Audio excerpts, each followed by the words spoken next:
여러분 안녕하십니까? 최영일의 시사본부 시작합니다. 자, 국정감사 안팎에서 여야 격돌은 계속 벌어지고 있는데요. 자, 김문수 위원장이 국감에서 한 논란의 발언들 고발로 이어졌습니다. 자, 서해 공무원 피격 사건에 대한 감사와 또 수사를 둘러싼 전현 정부 간 공방 계속 이어지고 있고요. 자, 민주당은 이재명 대표에 대한 수사가 정치 탄압이다 목소리를 높이고 있습니다. 자, 지난 주말 벌어졌던 이 카카오 먹통 사태 갑작스럽게 국감 후반부 중심에 서게 됐는데요. 자, 윤 대통령도 독과점의 문제를 언급했고 공정위가 독과점이라는 의견을 냈습니다. 자, 여전히 정책 국감보다는 이슈를 따라가면서 이 여야 대결 국감으로 마무리될 가능성이 높아집니다. 자, 이 와중에요. 지난 15일 부산 엑스포 유치를 위한 공연을 성황리에 마친 K-팝의 대표주자죠. BTS 마청진을 시작으로 입영 연기를 철회하고 군에 입대한다 이런 발표를 냈습니다. 자, 이 사안도 국회에서 말이죠. 비틀즈를 군에 보낼 거냐? 아니다. 엘비스 프레슬리도 군에 갔다. 이런 공방이 벌어졌던 적이 있는데요. 자, BTS는요. 애국은 말이 아니라 행동으로 하는 것이다. 이것을 보여주는 것 같아서 잘한 결정이다. 박수를 보냅니다. 자, 묵묵히 의무를 이행하는 대다수 대한민국 청년들과 함께 정말 한국의 청년임을 보여준 것 같습니다. 최영일의 시사본부 출발합니다.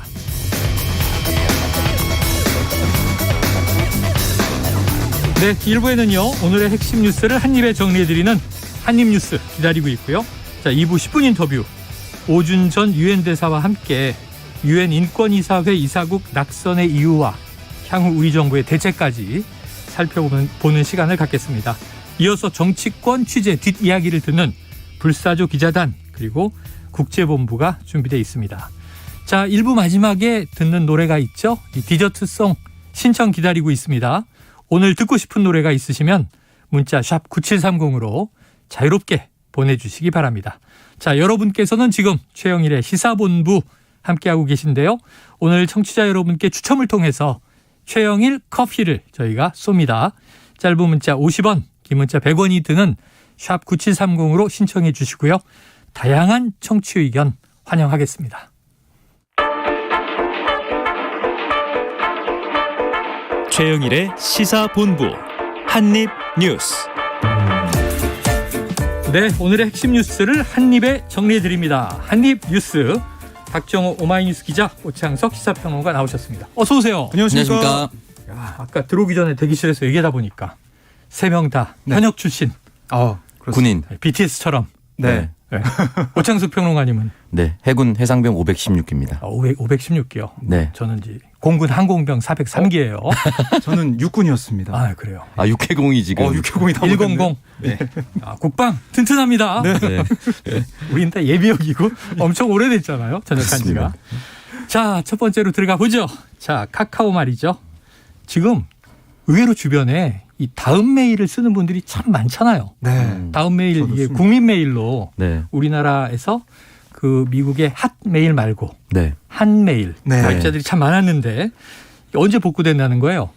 지금 오늘 중으로 복구가 될 거다라는 얘기를 하고 있어요. 네. 아까 9시에 보니까 카카오 메일의 주요 기능 복구 완료됐다라고 카카오가 밝혔고요. 다음 메일을 복구하고 있다라고 설명을 했습니다. 네. 지금 보면 카카오의 전체 서비스 가운데 11개는 복구가 완료가 됐지만 네. 카카오톡과 포털사이트 다음 이 서비스가 아직 완료되지 않은 부분도 있어요. 결국 오늘 중 최대한 완료가 될 거다라 얘기하고 있지만 이것도 오늘 지나가 봐야 아는 상황이에요. 계속해서 소비자들의 또 우리 이용자들의 불편이 이어지고 있습니다. 네. 자, 빨리빨리 좀 복구가 돼서 네. 앞으로의 대책을 우리가 또 내야 될 텐데. 요거 지금 홈페이지를 들어가 보면요. 예. 다음 서비스 복구 현황을 안내 드립니다라고 어플리케이션 그러니까. 상단에 노출이 되어 있습니다.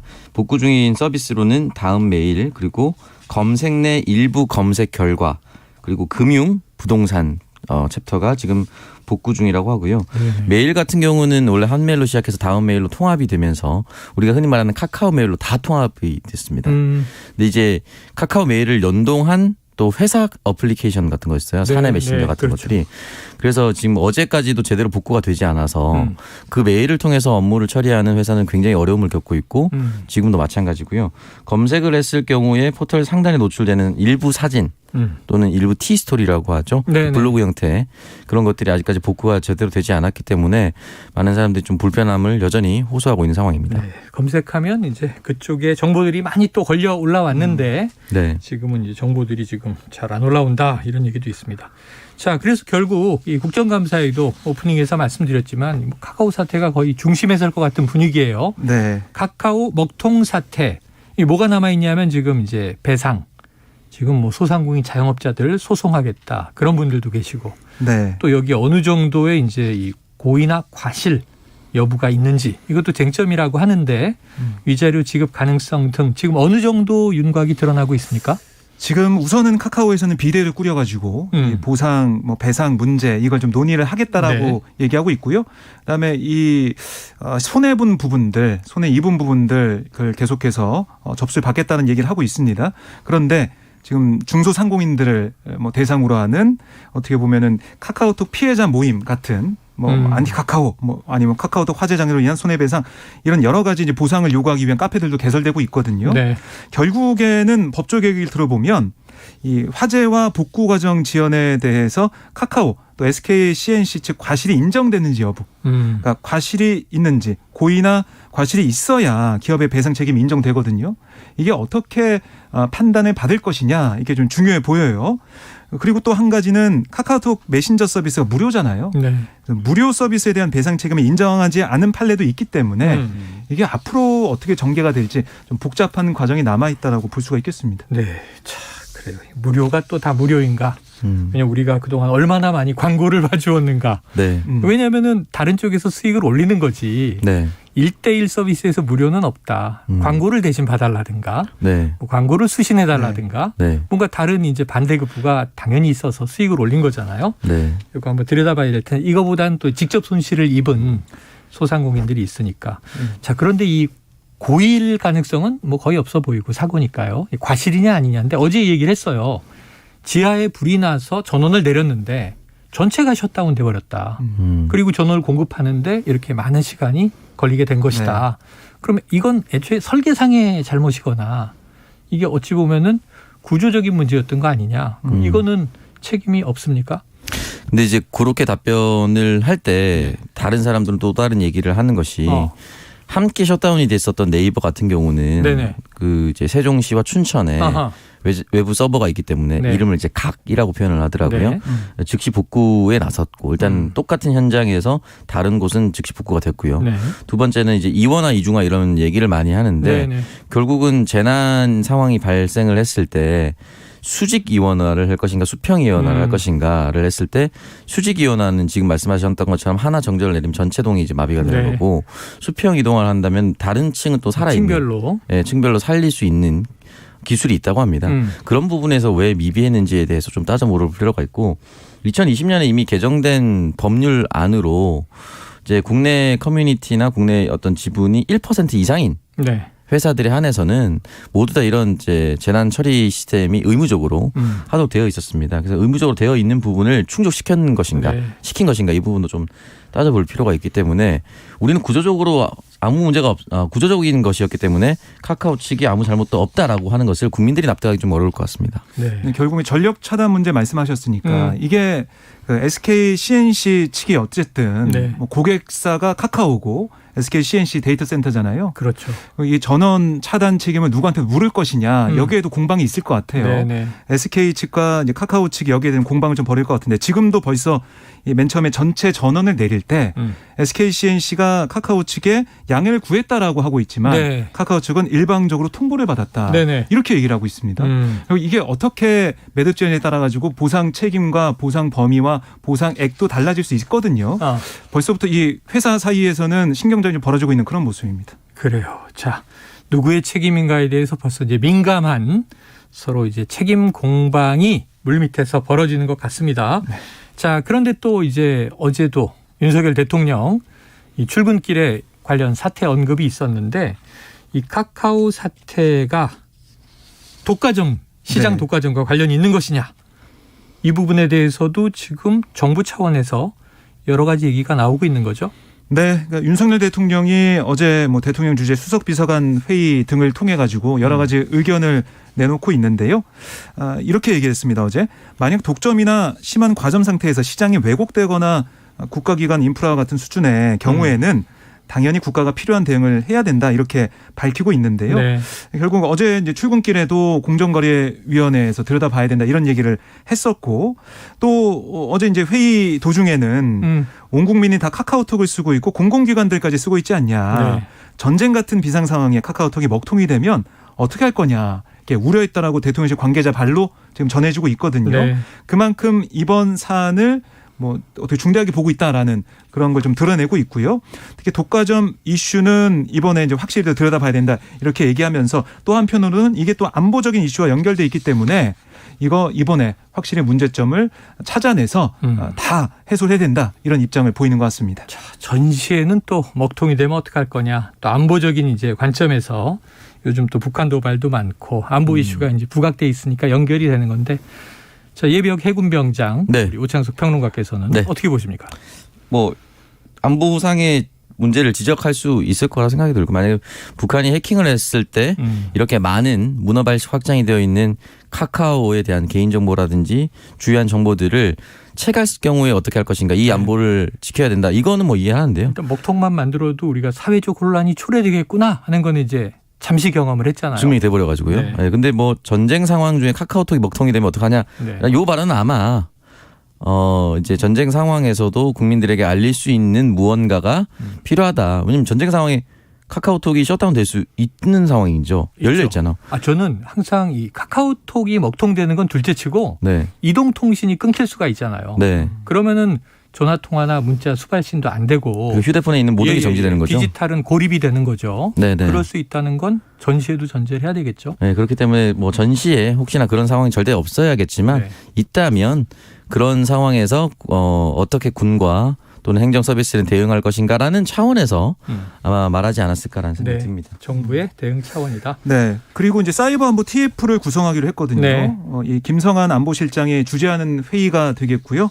과학기술정보통신부, 뭐 국방부, 국가정보원, 대검과 경찰청, 군사안보지원사령부 등이 참석할 네네. 예정이라서요. 여기서 또 이런 안보적인 문제 논의할 것으로 예상이 됩니다. 군사안보지원사령부. 자, 문재인 정부 때 기무사령부가 이제 폐지되면서 네. 새롭게 출범했는데 조만간 또 이름이 국군방첩사령부로 바뀐다. 이런 얘기도 나와 있습니다. 네. 자, 다음 이슈로 가보겠습니다. 지금 이재명 민주당 대표 말이죠. 재판이 시작됐다. 근데 그동안 사법 리스크 얘기가 너무 여러 건들을 들어오다 네. 보니까 이 재판은 어떤 사안에 대한 재판인가요? 네, 그러니까 지난 대선 과정에서 허위 사실을 공표한 혐의라고 보시면 되겠습니다. 아하. 그러니까 지난해 12월 이제 방송 인터뷰에서 대장동 개발 사업 관련자 고 김문기 성남도시개발공사 개발 1처장에 대해서 하위 직원이라 시장 재직 때는 알지 못했다. 이런 허위 사실 공표한 혐의 이걸 좀 받고 있고 네. 또 지난해 10월 국회 국토위 경기도 국정감사에서 이 백현동 한국식품연구원 부지 용도 변경 특혜율과 관련해 국토부가 용도 변경을 요청했고 공공기관 이전 특별법에 따라 저희가 응할 수밖에 없었다라고 한 걸 또 검찰이 허위 발언으로 보면서 이거 혐의로 삼았습니다. 네. 그래서 오늘 이 서울중앙지법에서 1회 그러니까 공판 준비 기일이 있었어요. 여기 뭐 이재명 대표 변호인이 나왔는데 거기서 공소 사실을 부인한다. 이렇게 입장을 밝혔습니다. 다만 변호인은 이 검찰이 제출한 수사기록 양이 너무 많아서 기록 검토를 끝내지 못했다. 다음 공판 준비 기일에 항목별 구체적인 의견을 밝히겠다. 이렇게 설명을 했습니다. 그러니까 알아보니까 이 기록이 20건 분량 10,000쪽가량으로 이렇게 보이더라고요. 네. 그래서 이걸 좀 검토하겠다 이런 얘기를 하고 있고요. 또 변호인은 국민참여재판은 희망하지 않는다. 이렇게 강조를 했습니다. 이야, 만쪽 20건. 네. 김문기라는 인물을 잘 알지 못했다. 몰랐다. 그리고 하나는 이제 이 국토교통부에 압력이 있었다. 이 두 가지 사안인데 네. 자료가 어마어마하게 많네요. 이게 이제 얼마 전에 경찰이 송치했고 네. 검찰이 이제 기소한 그 내용이잖아요. 네. 자, 어떻게 전개되겠습니까? 일단은 뭐 다음 달에 2차 준비기일이 공판? 잡힐 것으로 보이는데 이재명 대표 측은 일단은 이 1차 공판 준비기일에서 불만을 토로한 게 있습니다. 네. 그러니까 검찰 측이 변론을 준비할 때 자료를 좀 넘겨줘야 되는데 그걸 제대로 이행하지 않았다라고 네네. 계속 얘기를 하고 있어서 이 부분 살펴보니까 실제로 재판부도 변론권을 위해서 자료를 공유를 해줘야 되는데 그게 늦게 도착했답니다. 그래서 혹시나 우리는 받지 못한 자료를 방어권의 논리 차원에서 요구를 했는데 받지 못한 상황인데 혹시나 기사가 쏟아져서 이재명 대표가 마치 소홀하게 준비하는 것처럼 나올까 봐 네. 우려스럽다라고 얘기하는 게 있습니다. 근데 그 상황이 지금 어떻게 전개될지 모르겠는데 그런 부분이 조금 해소가 돼서 네. 일단 진실이 밝혀지는 게 가장 중요하지 않겠습니까? 예. 그러니까 법률 절차상으로 다 나와 있는 것이라면은 모든 방어권 이게 사실 예전에 조국 전 장관 공판 때도 이런 게 있었거든요. 재판부에서는 초기에 자료를 공유해주지 않았다. 네, 방어권 보장 이 부분을 충분해서 국민들이 가장 원하는 것은 역시나 진실이기 때문에 이 부분에 있어서 양측 다 충분한 준비를 하고 억울함이 서로 없는 재판 결과로 가야 될 겁니다. 네, 자 지금 이제 이 재판이 막 시작되는 것은 이 공직선거법상 허위사실 공표예요. 네. 내용이 2건이라고 아까 정리를 주셨어요. 그런데 우리가 사법 리스크라고 이게 뭉뚱그려서 부르긴 하지만 생각해보면 뭐 대장동 나오고 백현동 나오고 최근에 또 쌍방울 나오고 이제 그렇습니다. 네. 지금 검찰이 이 쌍방울의 대북 송금 의혹을 정조준했다. 이재명 대표 관여 여부도 살펴본다. 이거 어떤 내용입니까? 네, 지금 검찰이 쌍방울 그룹 비리 사건을 수사를 하고 있는데요. 어제 서울 용산구 쌍방울 그룹 본사와 이 신당동 소재 쌍방울 사무실 등을 압수수색해서 외화 반출 의혹과 관련한 자료를 확보를 했습니다. 네. 또 그룹 핵심 계열사인 나노스 그리고 이제 광림 사무실도 압수수색 대상에 포함을 했는데, 그러니까 이게 이제 검찰이 보는 것은 2019년도에 당시 모든 이 계열사 주요 임직원이 외화 밀반출에 동원이 됐다. 네. 이렇게 보는 상황으로 풀이가 됩니다. 그러니까 뭐 압수수색 연장에 보면은 외국환 거래법 위반과 재산 국외 도피 혐의가 기재가 돼 있었거든요. 네. 이 부분을 볼 때 이걸 들여다보고 있는데, 그러니까 이게 어떤 사건이냐? 그러니까 외화 반출 시점이 2019년이거든요. 네. 그때 쌍방울이 북한과의 경제협력 사업을 본격화하던 그런 시기였습니다. 핵심 결사 나노스가 그해 1월에 쌍방울 실소유주라고 볼 수 있는 김성태 전 회장과 10년지기로 알려진 사단법인 아태평화교류협력 안모 회장을 사내 이사로 선임했고, 네. 그러면서 광물 개발과 이제 해외전 개발업 등을 사업 목적에 추가를 했는데, 검찰은 2019년 1월과 5월 김성태 전 회장이 중국 선양을 방문해서 북한의 민족경제협력연합회 관계자를 만나서 북한 광물 사업 등을 논의할 때 이화영 당시 경기도 평화부지사가 관여한 걸로 네, 보고 네. 있고요. 쌍방울은 당시 히토류 등 광물 채굴 사업을 북측과 추진한다는 합의서를 작성을 했습니다. 그런데 이 밀반출도 뭐 이런 상황에서 뭐 이 수십 명의 임직원들이 1인당 수천만에서 수억 원 상당의 달러를 중국으로 몰래 반출했다. 이렇게 검찰은 이제 보고 있는 거죠. 그러니까 이거 신고하지 않고 뭉칫돈을 가지고 나갔다. 이렇게 보고 있는 거고. 그래서 이게 그럼 어떻게 연결이 되느냐. 쌍방울은 경기도와 이 아태평화교류협회 2018년 11월, 2019년 7월 필리핀에서 공동 개최한 아시아 태평양 평화 번영을 위한 국제대회 비용을 아태합을 통해서 후원했다. 네. 이렇게 쌍방울의 그런 여러 가지 상황을 좀 보고 있고, 결국 이렇게 아태업 관계자들과 외화 밀반출에 관련한 쌍방울 임직원들을 불러서 조사를 하면서 이재명 민주당 대표가 경기지사 시절에 경기도 차원에서 북한 인사들과 접촉을 했고, 이화영 당시 부지사가 이 대표의 핵심 측근이라는 점을 주목을 하면서 쌍방울이 추진한 뭐 이렇게 외화 밀반출 혐의도 지금 받고 있는 이런 대북 사업 전반에 걸쳐서 네. 이재명 대표가 관여했는지 살펴볼 예정이다. 이렇게 개입이 보시면 되겠습니다. 되었는지 살펴본다. 네. 지금 이화영 전 평화부지사는 뇌물 혐의, 쌍방울의 이제 법인카드를 그 네. 이후 공직에 있으면서도 계속 썼다 등 해서 구속이 된 상태죠. 네. 네, 자, 앞으로 이 쌍방울 관련 어떻게 갈 것인가? 이게 상황이 그래서 결국은 계속해서 네. 쌍방울과 북한 또는 이화영 부지사 간에 어떤 일이 있었느냐가 계속 깊게 들어가고 있는데 네. 저희가 지금 이제 이재명 대표의 사법 리스크 영역에서 같이 다루고 있거든요. 이제 여기까지는 아직까지 쌍방울 관련해서는 이재명 대표가 직접적으로 어떻게 개입했다는 것은 아직 나오진 않았습니다. 네. 검찰은 이화영 부지사가 이재명 경기도지사와 함께 일했었던 발을 맞췄던 사람이니까 거기까지 선이 미쳐 있는 것이 아니냐라는 의심을 하고 있는 것이고, 관련되지 않았겠는가? 네, 이재명 대표 측은 전혀 없다라고 얘기를 하고 있는 상황입니다. 자, 계속 지켜볼 사안들이 하나하나 늘어나고 있습니다. 자, 여기서 화요일 점심시간 교통 상황 알아보고 이어가도록 하겠습니다. 자, 교통정보센터에 김한나 리포터 나와주세요. 날씨가 교통정보입니다. 지금 서울 시내에서는 강변북로 구리방면 가양대교에서 월드컵대교 쪽으로 1차로를 막고 사고를 처리하고 있습니다. 부근으로 혼잡하고요. 또 내부순환도로 성산 방면으로는 기름에서 정릉램프 사이 1차로를 막고 작업을 하고 있어서 서행 흐름 보이고 있습니다. 고속도로에서는 중부고속도로 하남 방면 진천터널 부근에서 사고가 났고요. 반대 남이 쪽으로는 호법분기점에서 모가 부근 더디게 지나고 있습니다. 서해안고속도로 목포 쪽입니다. 서평택 나들목 부근에서 작업 영향으로 밀리고 있고 이전에 서설 요금소에서 순산터널까지 또 팔탄분기점에서 화성 휴게소 부근 서행하고 있습니다. 또 수도권 제일순환고속도로 일산에서 판교 방면 서운분기점에서 송내까지 6km 정체 고요. 구리에서 판교 쪽으로는 남양주에서 상일 부근 속도 내려갑니다. 목적지까지 안전운전하시기 바랍니다. KBS 교통정보센터였습니다.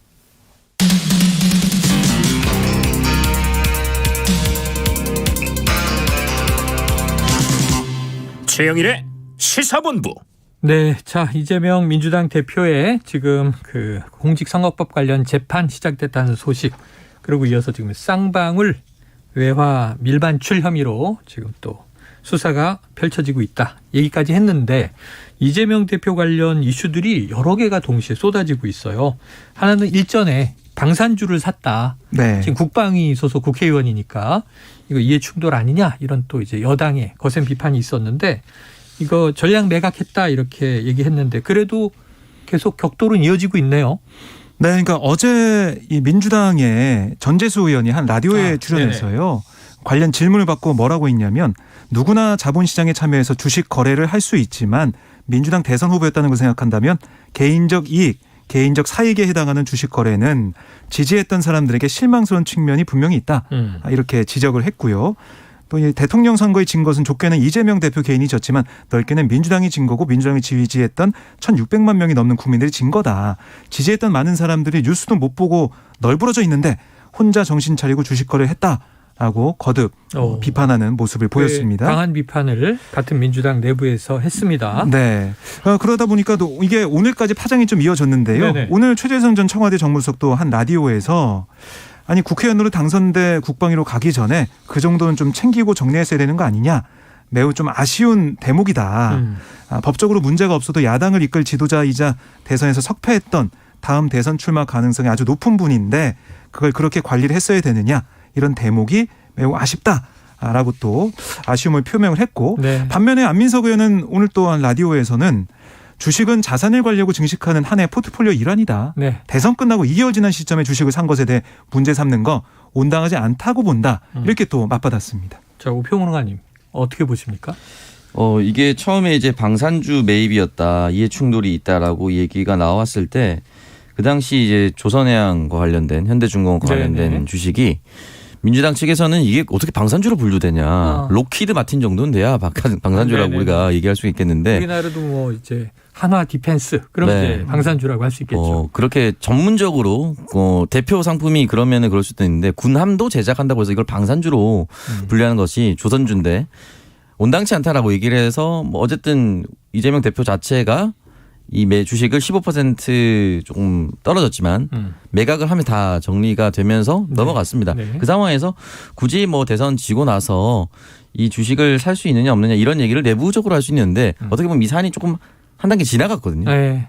한 단계 지나간 상황에서 민주당 차원에서는 뭐 어쨌든 백지 신탁에 관해서 국회에 문의해 두고 있었으나 네. 답이 나오기 전에 논란이 되니까 손해보고 팔았다. 네. 근데 그 다음에 이제 이런 내부 총질이라고 지지자들이 비판하는 네. 내부 비판이 나오는 거죠. 그래서 이제 한 단계가 지나갔는데 왜 이러냐라고 얘기를 하고 또 뭐 다음 대통령 선거에 출마할 수도 있다라고 얘기를 할 수도 있겠지만 대통령 선거에 한 번 진 사람의 심정을 네. 감히 예상하기 좀 쉽지 않았을 것 같아요. 네. 네, 그래서 민주당 지지자들이 더 아쉬워하고 있는 것 같습니다. 이 발언에 대해서. 자, 이건 뭐 국민 여러분이 각자 판단할 문제다 이런 생각이 듭니다. 청취자분들 의견 많이 좀 전해주시고요. 저희가 한번 정리해서 전해드리도록 하겠습니다. 자, 다음 이슈로 넘어가 보죠. 이게 무슨 일입니까? 이 마라도에서 이 전복 어선이 지금 실종된 건가요? 네, 오늘 오전 2시 40분쯤 제주 서귀포시 마라도 남서쪽 6.8km 해상에서 서귀포 선적 그 29톤짜리 A호가 연락이 되지 않는다 신고가 네. 해경에 접수가 됐습니다. 그래서 오전 5시쯤 해경이 현장에 도착을 했는데 그때 이미 A호는 뒤집혀가지고 바닥만 보이는 상태였거든요. 그래서 그 이후에 지금 실종자를 찾기 위해서 해경이 8차례에 걸쳐서 수중수색을 벌였지만 아직까지 실종자를 찾지 못했습니다. 네. 그리고 이제 그 선실에 들어가서 좀 수색을 좀 해야 되는데 지금 풍랑주의보가 발효 중이거든요. 기상상이 좋지 않아서 아직 선실 내부에는 들어가지 못했고요. 선실 내에 실종자가 있을 가능성, 모든 가능성을 열어두고 수색을 진행하고 있다. 이렇게 해경은 밝히고 있습니다. 네, 지금 날씨는 추워졌고 바람이 있는데 풍랑도 일고. 네. 이게 우리가 시간이 갈수록 참 안타까워지는데. 네, AO에는 이 한국인 2명, 외국인 2명, 4명이 타거 있었던 예. 걸로 추정하고 있는데요. 이 언제쯤 수색이 좀 원활하게 될 수 있을지는 아직 미지수입니다. 자, 오늘 새벽 2시경에 발생한 사고고 지금 시간은 흐르고 있는데 8차례까지의 수색에서 아직 4명의 실종자를 찾지 못했다. 이게 구조 좀 소식이 좀 빠르게 들려오기를 기대해 봅니다. 바다가 조금 파도가 굉장히 높았나 봅니다. 네. 이제 제가 앞서 오프닝에 해군이라고 말씀드렸었는데 네. 이러한 사고 좀 많이 봤어요. 근데 이제 근해 어선이라고 하면은 이제 남해 바다에서 3과 3 사이 제주도와 우리 남해 땅 네네. 사이 있는 근해라고 표현을 하는데 그 근해에는 1톤급 어선도 굉장히 많습니다. 작은 어선이군요. 네, 근데 여기는 29톤이면 그게 그렇게 작다라고 표현하기는 규모가 어려운 좀 있는. 네, 여선이거든요. 규모가 좀 있다고 볼 수가 있는데 이 여선이 이제 전복될 정도였다면 굉장히 큰 파도나 사고가 있었을 것이라고 추정할 수밖에 없는 상황입니다. 그래요. 자, 무사 구조, 무사 귀환을 바랍니다. 다음 이슈 보겠습니다. 안타까운 이제 산재 사고죠. 20대 청년이 이 SPC 제빵 공장에서 기계에 끼어서 사망한 사건 어제 전해드렸습니다. 그런데 보니까 이 보조장치와 안전 펜스 요청을 묵살했다. 예고된 인재 아니냐 이런 얘기가 나오고 있습니다. 네, 그러니까 23세 여성 A 씨가 네. 안타까운 사고를 당했는데요. 그러니까 이게 하던 업무를 좀 보면은 왜 보조장치나 안전 펜스 설치를 요청했는지 저희가 유추해 볼 수가 있거든요. 네. 이게 이제 샌드위치 원료를 이제 배합하는 그런 기계예요. 그래서 마요네즈나 고추냉이 파우더 같은 원료를 기계에 붓기 위해서는 무게가 뭐 10kg에서 20kg 가량 되는 소스통을 한 1.5m 높이로 들어 올려야 합니다. 네네. 그러니까 이게 여성이 들기에 좀 무거운 그런 무게죠. 그리고 이게 사고가 난 게 거의 새벽이었지 않습니까? 네. 밤샘 근무하면서 계속해서 경무에 시달리던 상황에서 이걸 들고 계속 붓고 반복하는 과정에서 사고가 난 걸로 보이는데요. 이게 같이 동료 근로자들이 계속 설명을 하고 있고 회사에다가 계속해서 사고 위험이 높다고 했지만 이게 묵살됐다는 부분이 너무나 안타깝다. 이렇게 지적을 하고 있습니다. 이게 남자 직원들도 소스통이 무거워서 같이 들곤 하는데 옆에 사람이 없으니까 A 씨가 혼자 들었을 거다 이렇게 동료들은 얘기하고 있는데요. 네. 뭐 힘든 공정의 이유로 회사에서는 배합 수당까지 뭐 지급은 했지만 직원들은 중량물 이동 보조 장치 설치 이런 것도 요구했던 것으로 전해지고 있습니다. 네. 이 프레스 같은 거에 손가락이 낄 틈만 있어도 안전장치를 하는 게 산업안전보건법도 있고 또 산업안전 관련 다양한 또 자격들도 있습니다. 안전요원들이 있어야 되고. 그런데 이렇게 무거운 우리가 이제 생수통 교체할 때 무거운 거 들어서 네. 거꾸로 끼잖아요. 네. 근데 그런 정도의 노동을 하는데 몸이 낄 정도의 기계가 옆에서 돌아가는데 안전 펜스가 없었다. 이건 좀 상당히 심각해 보이고 지금 유족 인터뷰들이 나오고 있는데요. 이 작은 제과점에서 일하던 딸이 대기업에서 일하면 안전할 것 같다. 이 SPL에 입사했을 때 어머니가 특히 기뻐했는데 이런 일이 생겼다. 자, 제과 제빵 자격증을 따고 빵 만드는 일을 하면서 나중에 제과점 사장을 꿈꿨다. 이런 얘기들이 나오고 있는데 20대 이 청년의 부서진 꿈을 우리가 어떻게 할 수 있겠습니까? 어떻게 해야 되나요?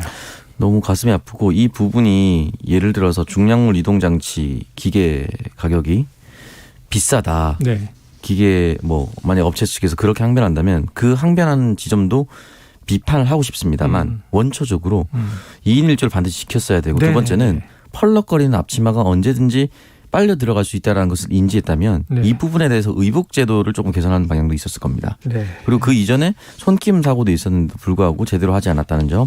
그리고 또 하나는 사건이 발생하고 나서 인터럭 장치라고 하는 자동으로 멈춤 장치를 9대 중에 7대만 그래서 7대만 멈추고 2대는 또 돌렸다는 거 아니겠습니까? 이런 것들이 사후적인 대처도 다른 노동자에게 얼마나 큰 정신적 충격을 줬겠습니까? 이 한 사람이 옆 공정에서 지금 생명을 잃었는데 나는 또 일을 하고 있어야 되는 거거든요. 네. 그러니까 이 여러 가지 사전 대책, 사후 대책이 모두 비판받아 마땅한 예. 겁니다. 그래서 함께 일하는 근로자들의 트라우마는 전혀 배려하지 않은 네. 이런 이상한 일이 이제 벌어졌고요. SNS에는 빵이 사람 목숨보다 중하냐 이런 얘기들이 계속 나오고 있어요. 한번 우리가 좀 깊이 생각해야 될 문제고요. 어제도 말씀드렸지만 구의역 사고부터 시작해서 해마다 이런 산재가 끊이지 않고 있습니다. 알려지지 않는 사건도 많이 있고요.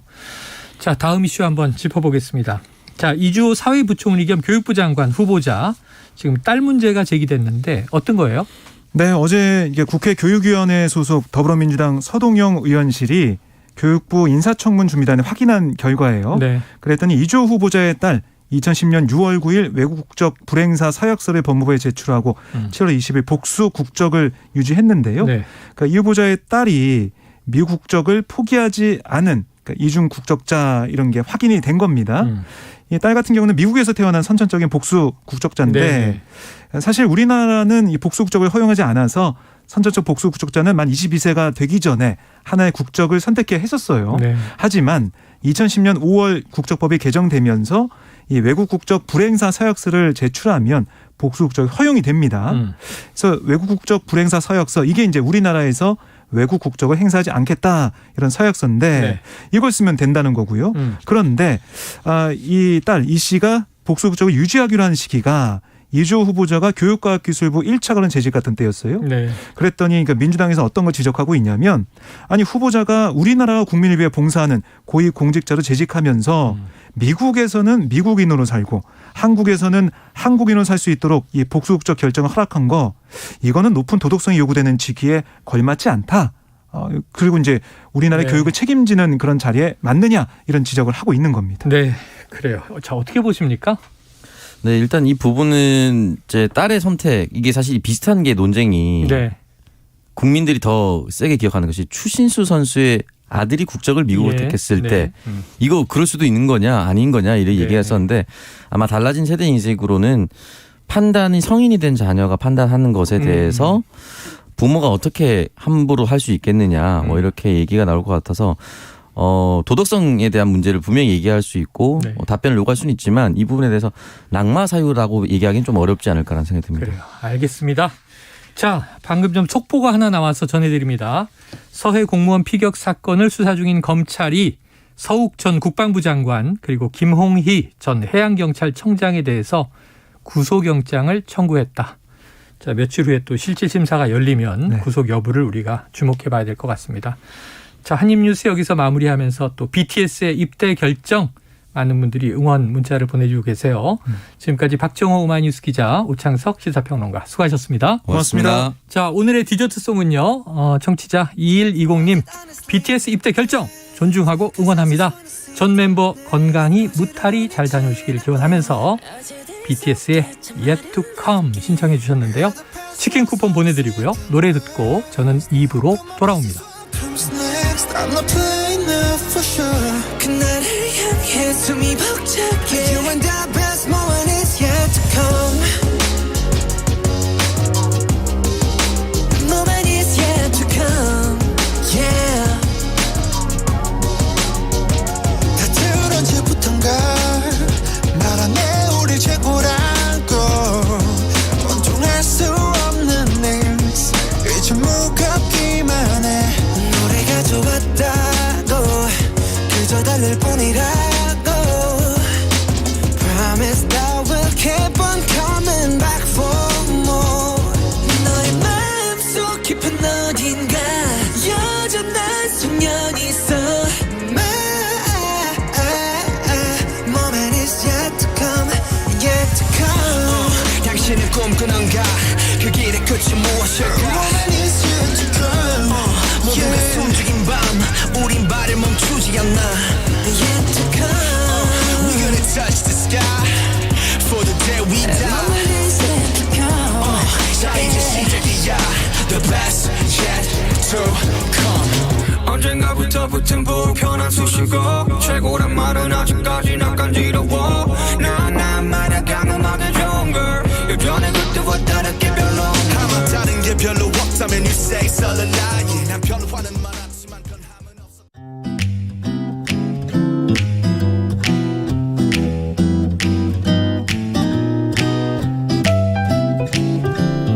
안녕하세요. 바른말 고운말입니다. 우리말 속담에 구름이 자주 끼면 비가 온다가 있습니다. 구름의 움직임에 따라서 날씨가 굳거나 화창해지는 조짐을 알 수 있다는 뜻으로 일정한 징조가 있으면 그에 따르는 결과가 있기 마련임을 비유적으로 이르는 말입니다. 구름을 뜻하는 한자인 운자 앞에 색깔을 나타내는 한자가 붙어서 된 표현들이 있는데요. 기본적으로 그 색깔을 띤 구름이라는 뜻이지만 또 비유적으로 쓰이는 경우도 있습니다.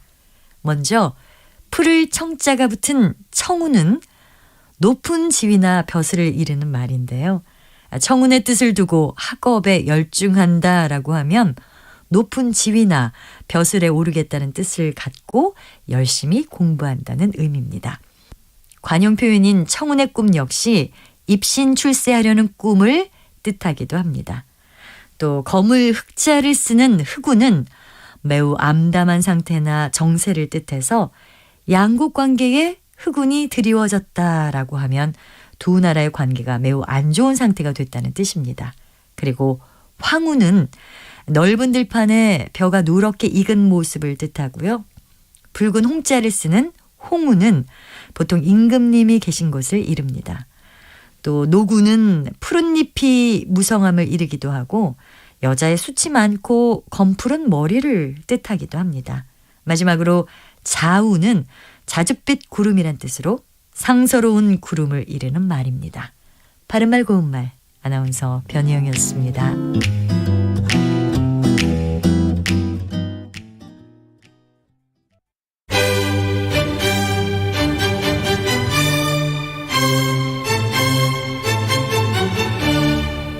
여유로운 저녁 시간, 고품격 시사토론과 함께하세요.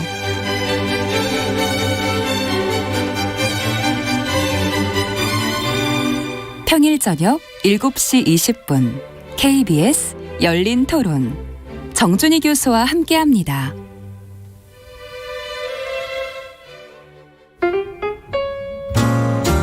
천고마비의 계절 시사평론가 김성환과 함께 여러분의 지식도 살찌우세요.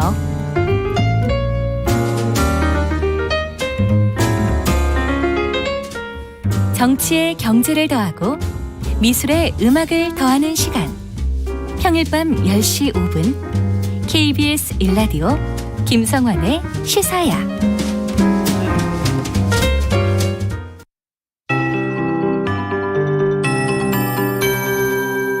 KBS 58분 날씨.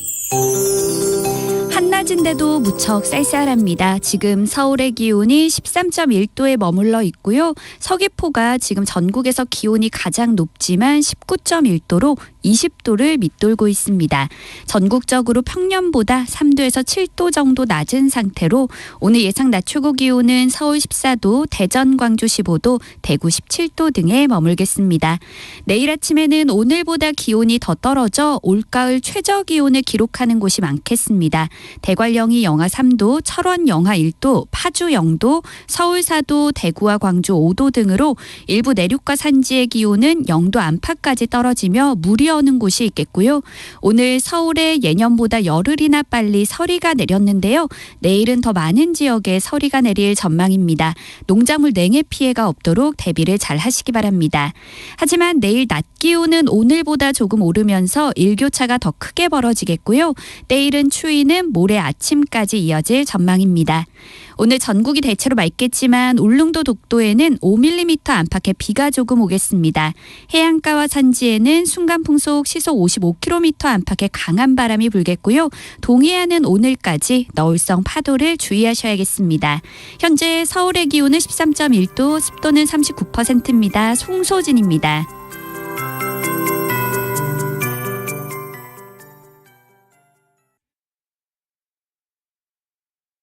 정성을 다하는 국민의 방송 KBS가 한시를 알려드립니다. AM 711kHz, FM 97.3MHz, KBS 1라디오입니다. HLKA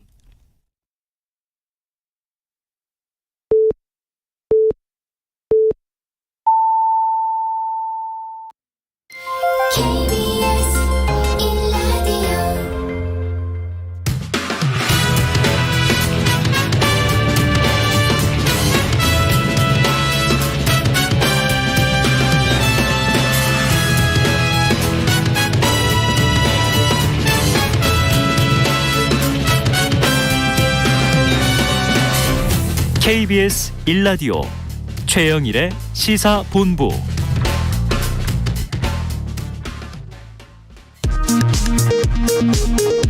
이 시각 라디오 정보센터 뉴스입니다. 한덕수 국무총리는 네트워크망에 문제가 생기면 국민의 일상이 마비되고 국가 안보에도 치명적일 수 있다며 제도 정비가 필요한 사항은 없는지 적극 검토해달라고 관계부처에 주문했습니다. 한편 이종호 과기부 장관은 오늘 국정감사장에서 카카오 사태와 관련해 사과했습니다. 코로나19 신규 확진자 수가 전주 대비 2배 이상 늘며 3만 명대로 집계됐습니다. 국가감염병 위기대응 자문위는 감소세는 이제 멈춘 것으로 보인다며 12월 초 7차 유행이 본격 시작될 것으로 내다봤습니다. 서해 공무원 피격 사건을 수사 중인 검찰은 오늘 서욱 전 국방부 장관과 김홍희 전 해양경찰청장에 대해 구속영장을 청구했습니다. 올해 들어 8월까지 전국과 수도권 아파트 실거래가 지수 하락률이 역대 최대를 기록했습니다. 한국부동산원에 따르면 전국 아파트 실거래가 지수는 8월까지 누적 하락률이 마이너스 5.16%를 기록했습니다. 수도권 아파트 실거래가 지수도 8월까지 누적 7.65% 하락했습니다. 지금까지 라디오 정보센터 조진주였습니다.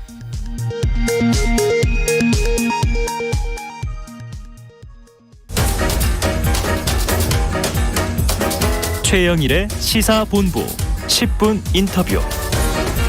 네, 화제 이슈를 콕 짚어보는 10분 인터뷰 시간입니다. 지난주에요, 우리나라가 유엔 인권이사회 이사국 선거에서 낙선했다, 이런 소식이 들려왔는데요. 인권이사회 이사국 낙선은 2006년 인권이사회 출범 이후 처음입니다. 그렇다면 이 낙선의 원인은 무엇인지, 향후 우리 정부가 유엔에서 역할을 할 수 있는지, 앞으로 우리 정부의 외교 정책은 어떤 방향으로 설정해야 할지 알아보는 시간을 마련했습니다. KBS 1라디오 최영일의 시사본부. 자, 오늘은 한국인 최초로 유엔 경제사회 이사회 의장을 지낸 오준 전 유엔 대사를 연결하겠습니다. 자, 대사님 나와 계십니까? 네, 안녕하세요. 네, 안녕하세요. 자, 우리나라가 낙선한 유엔 인권이사회, 오 전 대사님께서 의장을 지내신 경제사회 이사회에서 2006년에 분화한 유엔 기구더라고요. 이 국제사회에서는 어떤 역할을 하는 곳입니까? 네, 유엔에는 이사회자가 붙은 게 이제 3개가 있다고 봐야 되거든요. 네. 안전보장이사회, 경제사회이사회, 인권이사회인데, 그 중에 안전보장이사회와 경제사회이사회는 유엔 헌장에 1945년에 만든 유엔 헌장에 그 근거가 있습니다. 네. 그래서 이제 이런 데를 헌장기구라고 하고요. 네. 인권이사회는 중요하긴 한데 헌장을 만들 때는 그걸 만들지 않아서 2006년에 유엔 총회에서 그 전까지는 이제 경제사회이사회 산하의 위원회로 있었는데 2006년에 이제 설립한 거죠. 네, 자, 세계 이사회 중에 한 곳인데 가장 나중에 이제 분화된 곳입니다. 자, 우리에게 익숙한 이 유엔 안보리 안전보장이사회와 함께 3대 이사회를 묶어서 핵심 기구라고 본다면, 자, 국제사회에서 차지하는 그 위상과 의미는 어떻다고 봐야 할까요? 보통 우리가 유엔의 핵심 업무를 그 3대 핵심 업무라고 하거든요. 네. 그게 평화, 개발, 인권입니다. 그래서 이 이사회 세계도 그거에 다 맞춰서 돼 있죠. 그러네요. 그러니까 유엔의 3대 핵심 업무의 하나인 인권, 특히 처음 유엔이 창설될 때보다 요즘은 더 중요하거든요. 그러니까 중요한 임무를 맡고 있다고 할 수 있습니다. 네, 자, 이사국에서 이제 우리나라가 낙선했다, 이런 소식인데, 낙선 그러니까 뭔가 좀 충격적으로 다가오기도 하지만, 그렇다면 지금까지 우리나라가 이 유엔 인권이사회에서 어떤 활동을 해왔는지, 또 낙선했다고 하면 어떤 제약을 받게 되는지 궁금한데요. 어떻습니까? 사실은 인권이사회에서 처음 낙선했을 뿐 아니라 우리가 어떤 이사회 선거에서도 안전보장이사회, 경제사회이사회에서 낙선한 적이 없습니다. 네. 처음 낙선이고요. 네. 저희들이 과거 외교부에 있을 때는 약간 우스갯소리로 동방불패라고 그랬거든요. 네네. 우리가 영화 제목처럼 네네. 우리나라는 선거에 나가면 절대 안 된다, 이런 농담을 하고 했는데, 사실은 이제 언젠가는 떨어질 때가 있는 거죠. 우리가 뭐 그런 동방불패 기록이 영원히 갈 수 없잖아요. 네. 그런데 이제 어떻게 보면 올 것이 온 건데, 요번에 이제 외교부 설명으로는 14개나 선거가 있었다. 금년 한 해만 그렇게 설명하고 있는데, 그렇다면 그 중에 이제 전략적으로 무엇이 우리에게 중요하냐 하는 그런 전략적 접근을 했어야 됐는데, 인권 이사회는 중요하거든요. 그런데 다른데 말하자면 외교력을 소진해서 인권 이사회 선거에 집중할 수 없었다. 이제 이런 설명이었죠. 네네. 자, 선거가 너무 많아서 몇 개는 놓칠 수밖에 없었다. 그런데 지금 대사님 말씀처럼 이게 유엔 3대 기구 중에 하나인데 놓쳐서는 안 될 그런 선거 아니었느냐. 자, 내용을 보니까요. 아시아 출마 8개국 중에 상위 4개국에 들어야 하는데 50%죠. 그런데 5위를 차지하는 바람에 그만 떨어졌다. 이게 이사회 출범 16년 만에 첫 낙선이라 큰 충격이라고 이제 받아들이고 있고요. 자, 보니까 이 방글라데시가 160표, 가장 이제 많은 표였고요. 몰디브, 베트남, 키르기스탄. 자, 우리보다 많은 표들을 얻었는데 요 다른 국가들을 보면서 좀 어떤 의미를 우리가 찾을 수 있겠습니까? 그러니까 인권 이사국이 되는 자격은 이제 인권을 옹호하는 그런 국가여야 하고, 그런 면에서는 뭐 우리가 지금 말씀하신 나라들보다는 인권 선진국이란 건 유엔 회원국 누구나 다 아는 일인데요. 네. 이제 유엔 선거에서는 그런 자격만 따지는 게 아니고 어떤 때는 좀 이런 걸 돌아가면서 이제 순환의 원칙이라고 그러는데 돌아가면서 해야 되지 않냐. 어느 한 나라만 계속하는 건 문제가 있지 않냐. 이제 이런 고려도 있거든요. 네. 그러니까 우리를 찍지 않은 나라들은 그런 고려에서 우리보다 이제 인권 수준이 조금 떨어지더라도 다른 나라에게 기회를 주기 위해서 찍었다. 이렇게 봐야겠죠. 네, 순환의 원칙, 기회를 주기 위해서. 자, 인권이사회 이사국의 숫자를 보니까 안보리의 경우에는 뭐 15개국, 그래서 좀 제한적인데요. 인권이사회 이사국은 47개국, 이 중에 유엔 회원국 5분의 1 안에 뭐 들어갔다. 또 이런 이제 지표들이 많이 보도됐습니다. 구체적으로 좀 어떤 전략이 필요했던 걸까요? 사실은 이제 그래서 2006년에 인권이사를 만들 때 저도 그때 차석돼서부터 참여를 했는데, 이제 미국 같은 나라는 47개국 너무 많다. 인권 그 수준이 되는 나라들이 해야 되는데 세계 인권 선진국이라고 할 수 있는 나라는 사실은 30개밖에 없거든요. 네. 그러니까 47개국 너무 많다 이런 주장도 있었는데 다른 나라들은 인권 선진국만 모여서 인권이 떨어지는 나라를 뭐 비판하는 기능만 할 거라면 뭐하러 그런 걸 만드냐. 인권 수준이 안 되는 나라도 참여의 기회를 주고 토론의 기회를 주고 하는 것이 맞는 접근이다. 이렇게 해서 이제 47개가 된 거거든요. 네. 그래서 우리는 이런 실패를 교훈으로 삼아서요. 아까 제가 말씀드린 것처럼 과거에는 우리가 동방불패였던 것은 중요한 선거만 나갔거든요. 그러니까 이것저것 안 나갔습니다. 그런데 이제 우리가 나라가 커지고 유엔에서 위상도 높아지니까 그 전에 해보지도 않았던 자리도 이런 것도 한번 해볼까 하고 이제 도전을 많이 하니까 금년에 14개나 되었다는 것인데, 도전을 많이 하는 게 나쁜 일은 아니지만 그렇게 하려면은 전략적 우선순위가 있어야죠. 어느 게 우리에게 중요하고 어느 선거는 되면 좋지만 안 되면 할 수 없다. 이런 마음 자세도 필요한 건데, 좀 우리 그 문화상 또는 우리 풍토상 특히 공직에서는 그 정부에서는 뭘 한번 도전하면 꼭 해야 된다. 이런 강박관념이 너무 강해서 그게 잘 안 되는 것 같아요. 그러면 먼저 오는 선거부터 최선을 다하고 나중에 1년의 후반기쯤 가면 이제 외교력이 소진돼서 해볼 거리가 없네. 이런 식으로 되겠죠. 알겠습니다. 이게 외교부 분석하고 지금 대사님 말씀이 또 일맥상통합니다. 선거가 많았고 표가 분산이 됐고 선택과 집중에 좀 아쉬움이 있다. 이 과다히 푸보한 거 아니냐. 지금 이제 이런 얘기도 짚어주셨는데, 자, 앞으로 이건 좀 반영을 해야 될 것 같고요. 그런데 이제 이 문제를 두고 정치권에서 뭐 내탓 공방이 벌어지고 있습니다. 이를테면 여당인 국민의힘, 이거 문재인 정부 당시 신장 위구르 인권 탄압 공동성명에 중국 눈치 보느라 불참한 것이 이유 아니냐.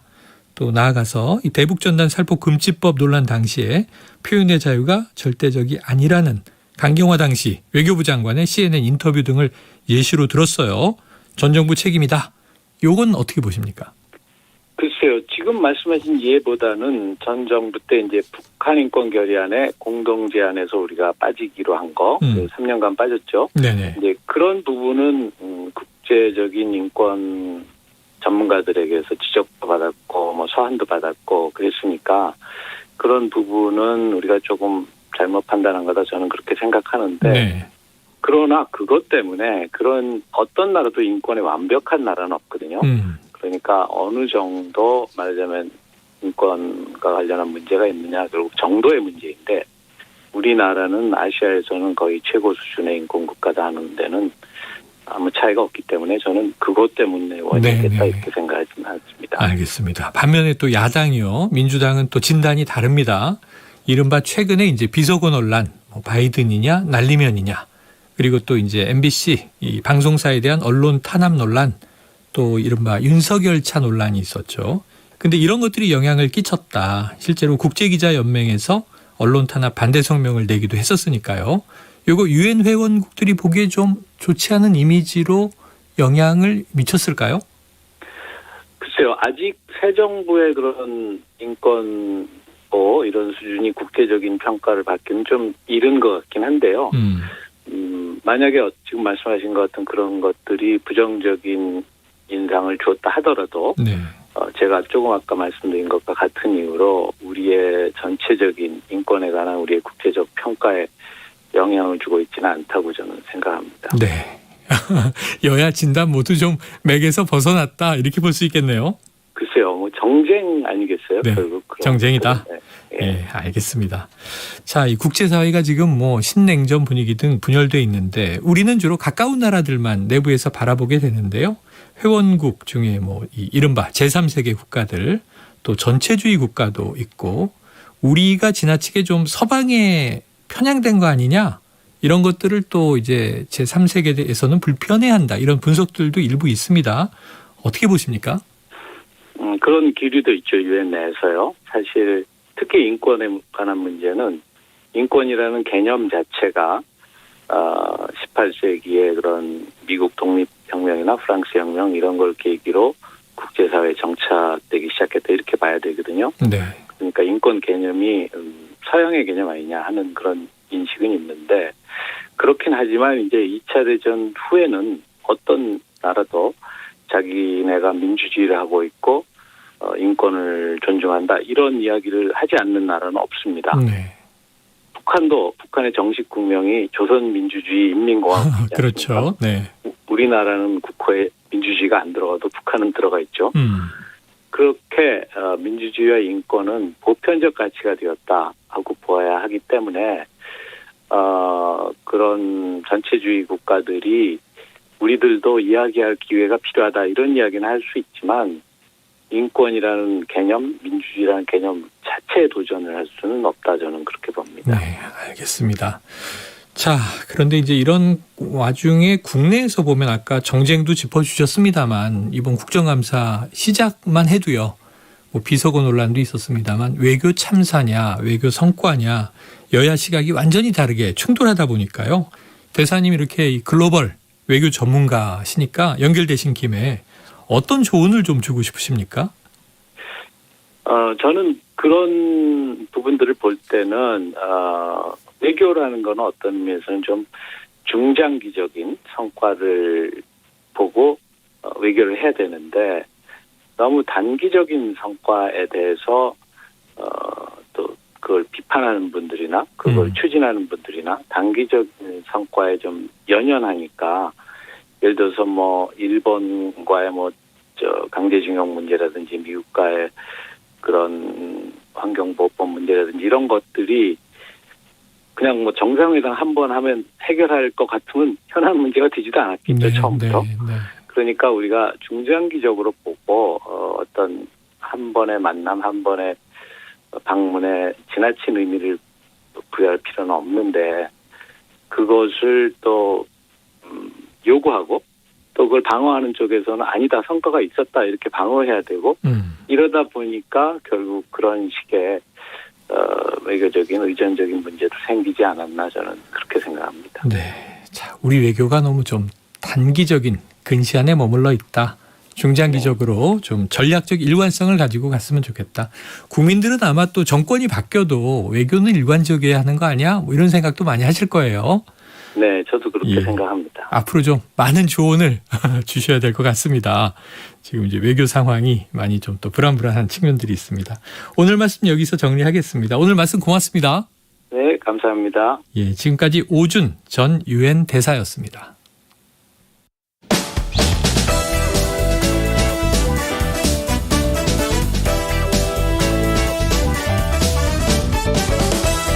최영일의 시사본부는 여러분과 함께합니다. 짧은 문자 50원, 긴 문자 100원이 드는 샵 9730. 라디오 어플 콩과 유튜브는 무료로 참여하실 수 있습니다.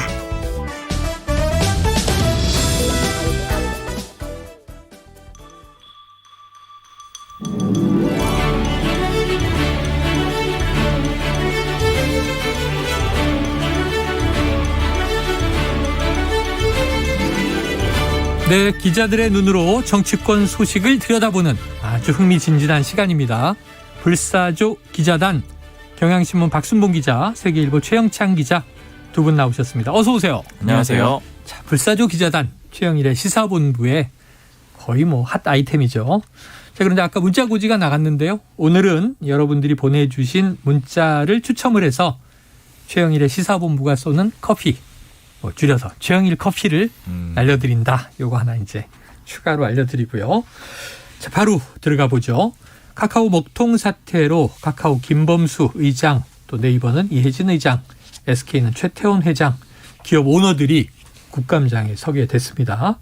과방위 여야 합의로 증인 채택이 됐는데요. 이 어제 오전까지만 해도 국민의힘 쪽에서는 의장, 오너까지는 부르지 말자. 그런데 갑자기 전격 합의가 됐는데 배경이 있습니까? 일단은 국회법상 일주일 전에 그 증인을 부르려면 일주일 전에 채택을 해서 네네. 통보를 해야 돼요. 네. 이제 24일이 과기부 종합감사기 때문에 그 일주일 전이면 어제였죠. 그래서 17일에 이렇게 한 거고, 근데 어쨌든 이게 대국민, 전국민적 관심 사안이 돼버렸기 때문에 그렇죠. 기본적으로 다들 카카오톡 때문에 불편을 했으니까 카카오가 나와야 되는 건 당연하다. 민주당도 그렇고 또 과방위원장이 정청래 의원이 민주당 소속이니까 그럼 카카오에 당연히 불러야 되지 않겠냐라고 했는데 계속 난색을 표하던 국민의힘이 그럼 네이버도 부르자 뭐 이렇게 나온 거예요. 그래서 그런 다음에 거기다 하나 더 얹어서 그러니까 뭐 SK CNC도 화재 주체니까 네네. 당연히 그러면 나와야 된다 했는데 거기에다가 국민의힘 쪽이 이제 최태원 회장까지 얹은 거죠. 네네네. 그럼 설마 민주당 이렇게 부담스러우면 받겠냐 싶었는데 그래 좋아 받자 이렇게 돼가지고 네. 합의가 됐습니다. 자, 그런데 이게 여야 합의되기 전에 지금 말씀하신 대로 민주당은 카카오 김범수 의장을 부르자.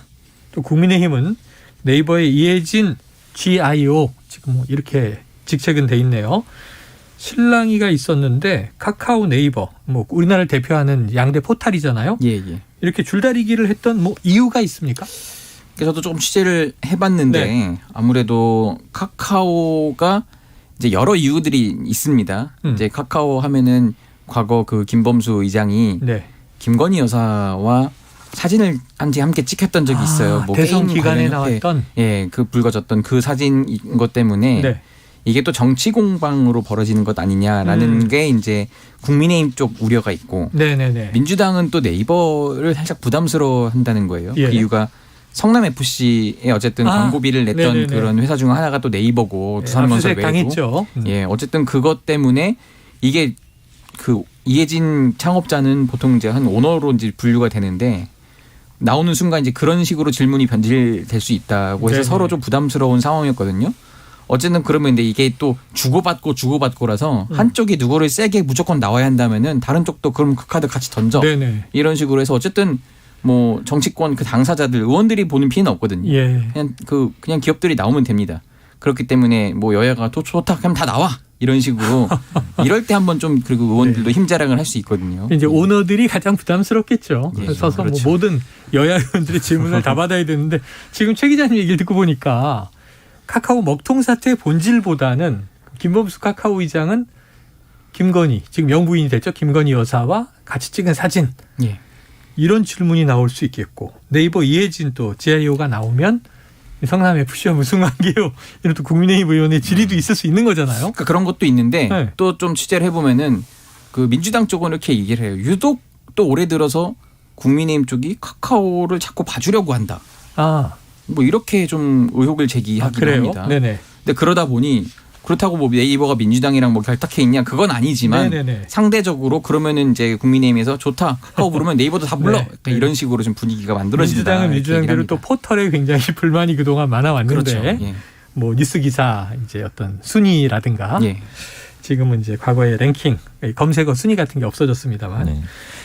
이게 지금 네. 증인들 불러서 어쨌든 그 카카오 먹통 사태 관련해서만 질문하기로 이렇게 딱 한정을 지었잖아요. 네.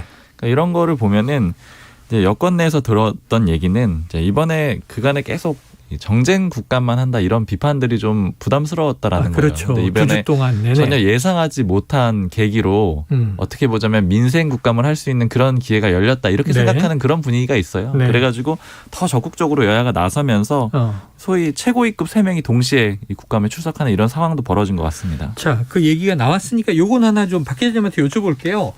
김범수 카카오 의장과 김건희 여사가 함께 찍었다는 사진 이 대선 국면에 나와서 사실 이게 뭐 합성이다 아니다 뭐 본인이다 다른 사람이다 여러 가지 논란이 있었는데 사진은 맞는 거예요? 사실 따로 확인해 주는 것도 없는데 네네, 그렇죠. 다만 아니라고 하는 것도 없기 때문에 부인이 안 네, 나왔으니까 그 공식적으로 아마 부정적으로 얘기가 나왔으면은 이건 아니다라고 하면 아닌 거는 또 확인을 했을 가능성이 높거든요. 특히 이제 9월에 이 사진이 많이 돌았기 때문에 네네. 그땐 이미 이제 여사 신분이었기 때문에 대통령실에서 대응을 할 수가 있는 상황이잖아요. 근데 부정하는 얘기는 없었기 때문에 이 사진이 합성이거나 그런 건 아닌 것 같아요. 합성이었다면 어떤 네네. 조치가 있었을 걸로 보이고요.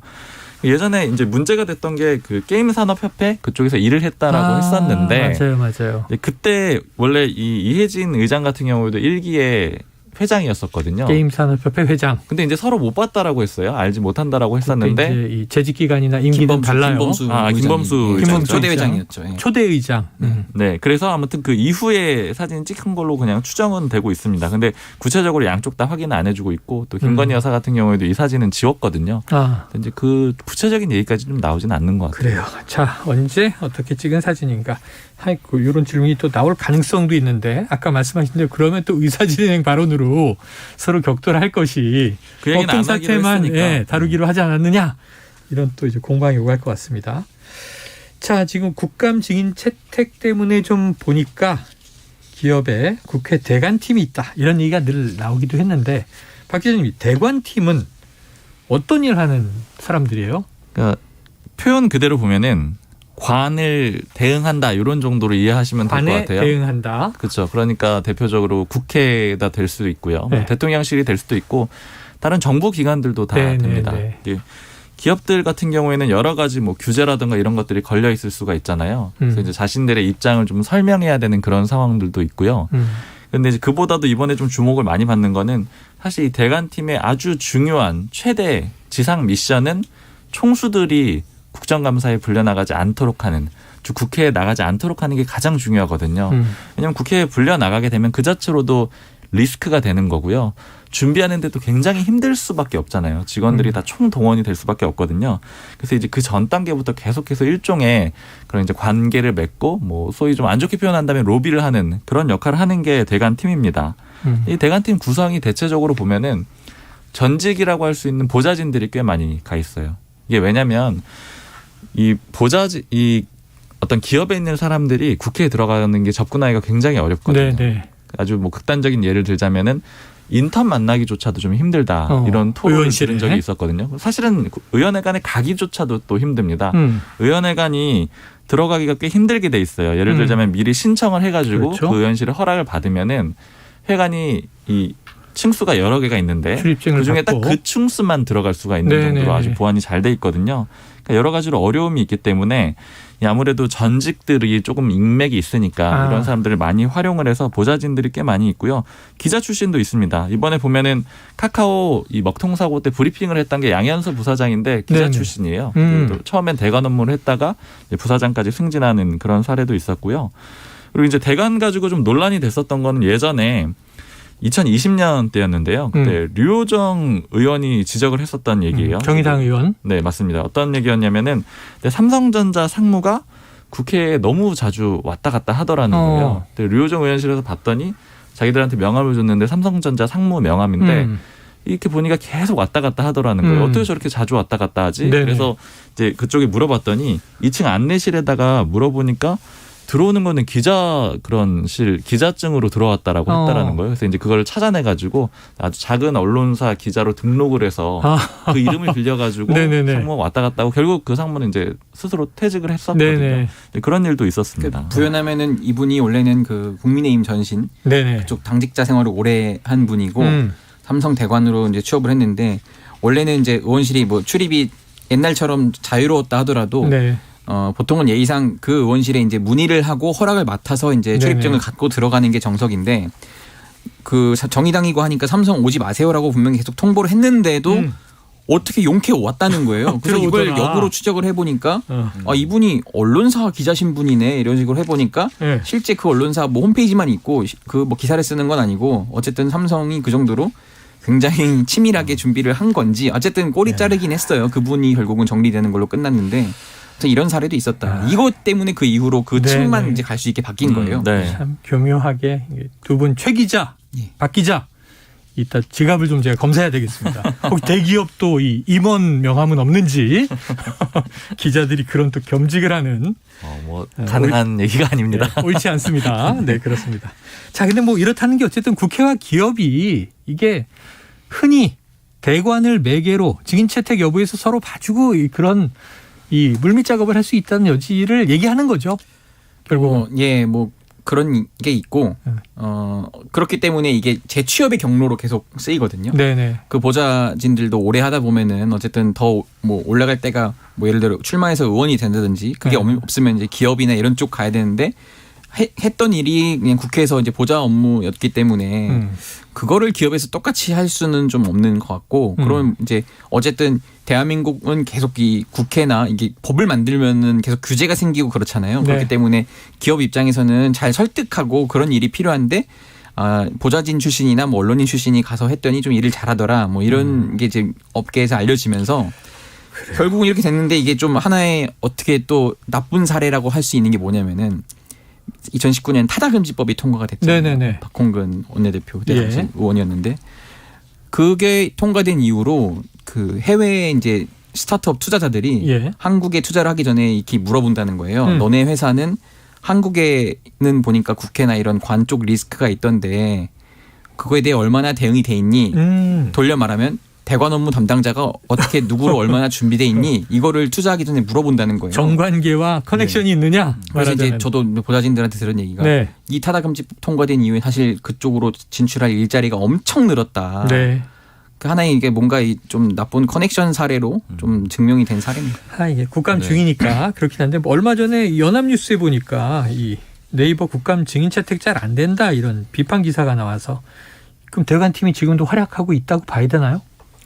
대관팀이 역할은 다들 하고는 있을 거예요. 근데 이제 이게 조금 복합적인 평가가 있습니다. 왜냐하면 미국 같은 경우에는 로비가 합법으로 돼 있잖아요. 로비스트들이 비용을 받고 로비 공개적으로 활동을 합법이고. 하잖아요. 자기들이 돈을 받고 이런 활동을 하고 있다라고 하는데 이제 우리나라 같은 경우에는 이게 합법이 아니다 보니까 예를 들면 로펌을 좀 통하거나 아니면 이제 기업 자체적으로 이렇게 움직이는 이런 그림이 됐는데 그래서 약간 음성적으로 보이는 면이 있어요. 그래서 이런 거는 아마 좀 법 개정 필요할 것 같고요. 그리고 아까 이제 최영찬 기자 얘기하셨던 것 중에 이제 보좌진들도 많이 가는 이유 중에 하나가 보좌진들이 젊을 때는 그 진급이 비교적 빨라요. 그리고 끝 호봉을 쳐주거든요. 그러니까 급여도 꽤 많은 편입니다. 예를 들자면 뭐 5급 비서관이 한 7천만 원, 8천만 원, 30대 초반에도 가능하거든요. 근데 4급 보좌관 이후에는 올라갈 길이 없기 때문에 기업들로 좀 가는 일이 있습니다. 그러니까 서로 수요가 맞는 거죠. 기업 입장에서는 이제 관의 어떤 좀 협력을 구해야 되는 입장이고 그리고 보좌진들 입장에서는 또 요즘 의원들도 나이가 어려지거든요. 점점 뭐 쇄신하면서 젊어져야 된다라고 하니까 뭐 의원들보다 좀 나이 어린 보좌진을 선호하게 마련일 거 아니에요. 그러다 보니까 이제 40대 이렇게 되면은 내려가고 갈 자리가 없어지고 이렇게 되면서 좀 맞물리면서 서로 오가는 그런 그림도 있습니다. 이 기사에 대한 좀 비화가 있는데 제가 이제 업계 쪽 취재를 하다 보니까 특히 좀 그 국가기관 통신사에서 네이버를 겨냥해서 이렇게 비판적 기사를 냈길래 이제 업계에다 물어봤더니 우리랑 연합뉴스 사이 알지 않냐 뭐 이런 식으로 얘기를 하더라고요. 작년에 이제 뉴스 재평회에서 한번 연합뉴스가 한 달 정도 그 경고를 받고 빠진 적이 있잖아요. 그래서 그것 때문에 사실 두 회사의 관계가 굉장히 껄끄러운데 마침 건수가 잡히면은 뭐 이도저도 세지 않고 가차없이 비판을 하더라 뭐 이런 식으로 이제 업계 그쪽 포털에서는 받아들이더라고요. 좀 그런 게 있었고 어쨌든 지금 그래서 이렇게 얘기하는 거예요. 그것 때문에 사실 정무위에서 먼저 이해진 그 의장이 채택이 됐거든요. 그 기사 영향이 없지 않다. 뭐 이런 식으로 좀 푸념을 했습니다. 자, 뭔가 또 악연이 작용한 측면도 있는 것 같다 정도로 하겠습니다. 대통령실에서도 대관 업무를 관리하는 부서가 있다던데 어디입니까? 저는 이거 아마 대외협력비서관실에서 할 것 같은데 집중적으로 관리를 한다기보다는 여러 관계들을 다 맺거든요. 이것도 뭐 대외협력의 일환일 수 있으니까. 그렇죠. 여기저기 다 관리를 하는 거니까 뭐 이거는 뭐 그렇게 딱 기업의 대관이다 그렇게 보기는 조금 어려울 것 같아요. 유사한 형태이긴 하죠. 그러니까 이제 정권 초반에 여러 뭐 대관이든 뭐 기업이든 뭐 이런 분들이 그럼 대통령실에다가도 이제 뭐 누구를 뭐 연결을 하거나 이게 우리나라랑 뭘 하고 싶어하는 또 해외에 뭐 있잖아요. 예를 들어 쉽게 툭 까놓고 얘기하면 빌 게이츠 사례였어요. 그럼 어디 비서관실 어디를 통해야 되느냐라고 했을 때 다 자기들이 아니라고 했다는 거예요.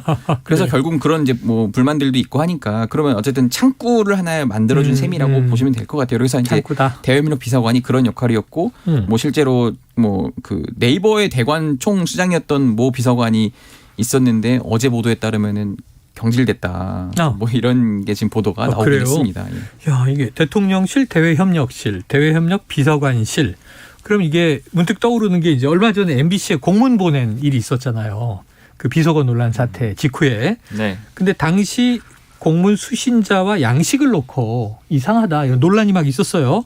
자, 얼마 전에는 정무기획비서관실 또 이모티콘 논란이 있었는데 박 기자님 이거 좀 팩트 체크해 주세요. 네, 그때 일단 MBC에 공문 보냈을 때 뭐 인터넷에서 일종의 첨삭 그런 뭐 도전 같은 게 있었던 거죠. 공문 양식이 뭐 그렇게 썩 잘 되지 않았다 뭐 이런 평가를 하면서 그랬던 건데 이제 오늘 보니까 오전에 커뮤니티에서 이 정무기획 비서관실에서 썼다라는 문건을 가지고 뭐 좀 이상하다 이런 글들이 많이 올라오더라고요. 공유도 많이 되고 그래서 뭐가 이상한가 하고 봤더니 뭐 예를 들자면은 이제 1번이 회의 개요인데 이 1번 대신에 숫자 1 대신에 무슨 이모티콘으로 약간 뭐 하품하는 표정이라든가 이런 것들을 번호 대신에 달아놔가지고 이 문건이 진짜야? 이렇게 좀 다들 이제 놀라는 그런 상황이었어서 제가 확인을 해봤거든요. 근데 확인해보니까 이 문건은 사실은 아니었어요. 누군가가 아마 악의적으로 혹은 뭐 장난스럽게 좀 고친 것 같아요. 그래요? 원본을 받아보니까 그냥 제대로 숫자가 다 들어가 있었고요. 이모티콘을 안 썼는데 다만 이제 이게 아마 앞서서 MBC에 공문 보냈을 때 이제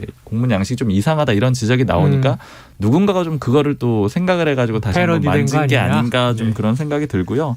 원본은 아니었다. 네, 원본 아니었습니다. 그래서 이거는 이제 커뮤니티에서 글 보셨다라면은 그냥 오해는 안 하셔도 될 것 같아요. 알겠습니다. 자, KBS 라디오 최영일의 시사본부 박순봉 경향신문 기자, 최영창 세계일보 기자와 불사조 기자단 함께하고 있습니다. 자, 이제 양당 상황으로 가보죠. 박 기자님, 이 국회 이슈 하나 짚고 가야 되는데 김문수 위원장 고발됐잖아요.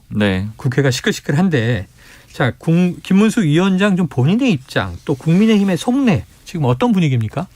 사실 임명 배경이 일단 굉장히 저는 궁금해가지고 여기저기 물어봤는데 임명의 배경 정확히는 좀 파악이 안 되더라고요. 누가 추천을 했느냐 등등 얘기가 많잖아요. 네, 그래서 좀 종합적으로 그냥 추정되는 얘기들을 좀 모아보면은요. 일단은 뭐 김문수 위원장 본인은 친이계가 아니라고 스스로 얘기한 적도 있긴 하지만 어쨌든 범친이계로 묶이거든요. 근데 지금 대통령실의 주축이라든가 아니면 소위 윤핵관 의원들이 대부분 친이계입니다. 이제 그 연장선상에서 아마 좀 추천이라든가 이런 것들이 이루어지지 않았겠느냐. 뭐 그리고 또 예를 들자면 국정상황실장이 지금 한호섭 실장인데 한호섭 실장도 크게 보면은 친이계이고요. 예전에 김문수 위원장이 경기지사 할 때 뭐 특보 이런 역할들을 또 했었거든요. 그러니까 이제 아무래도 관계가 좀 남아 있는 그런 면이 하나가 있고요.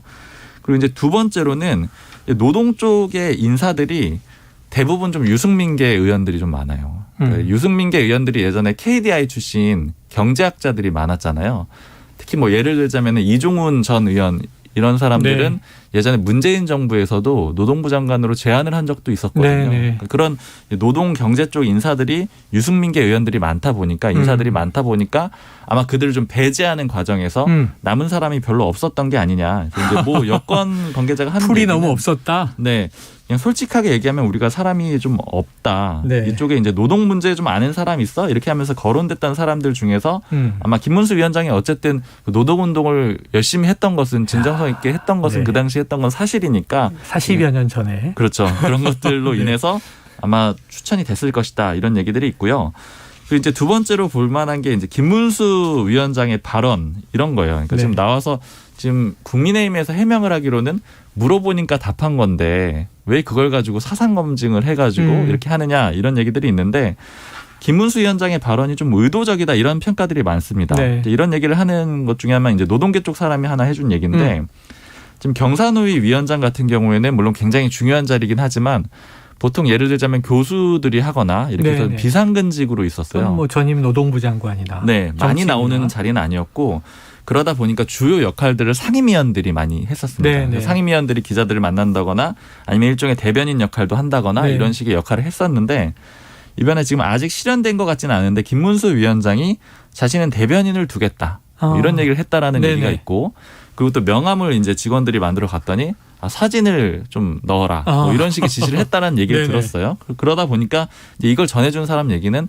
아무래도 정치를 하려고 하는 것 같다. 그러니까 이제 경사노위 위원장이 예. 자신의 어떤 뜻을 좀 많이 밝히려는 그런 의도가 있는 것 같다는 얘기를 들었는데 때마침 국회에 나가가지고 굉장히 적극적으로 평소에 소신이라고 할까요? 그런 것들을 밝혔잖아요. 네. 그리고 또 언론사 인터뷰에서도 적극적으로 응했고요.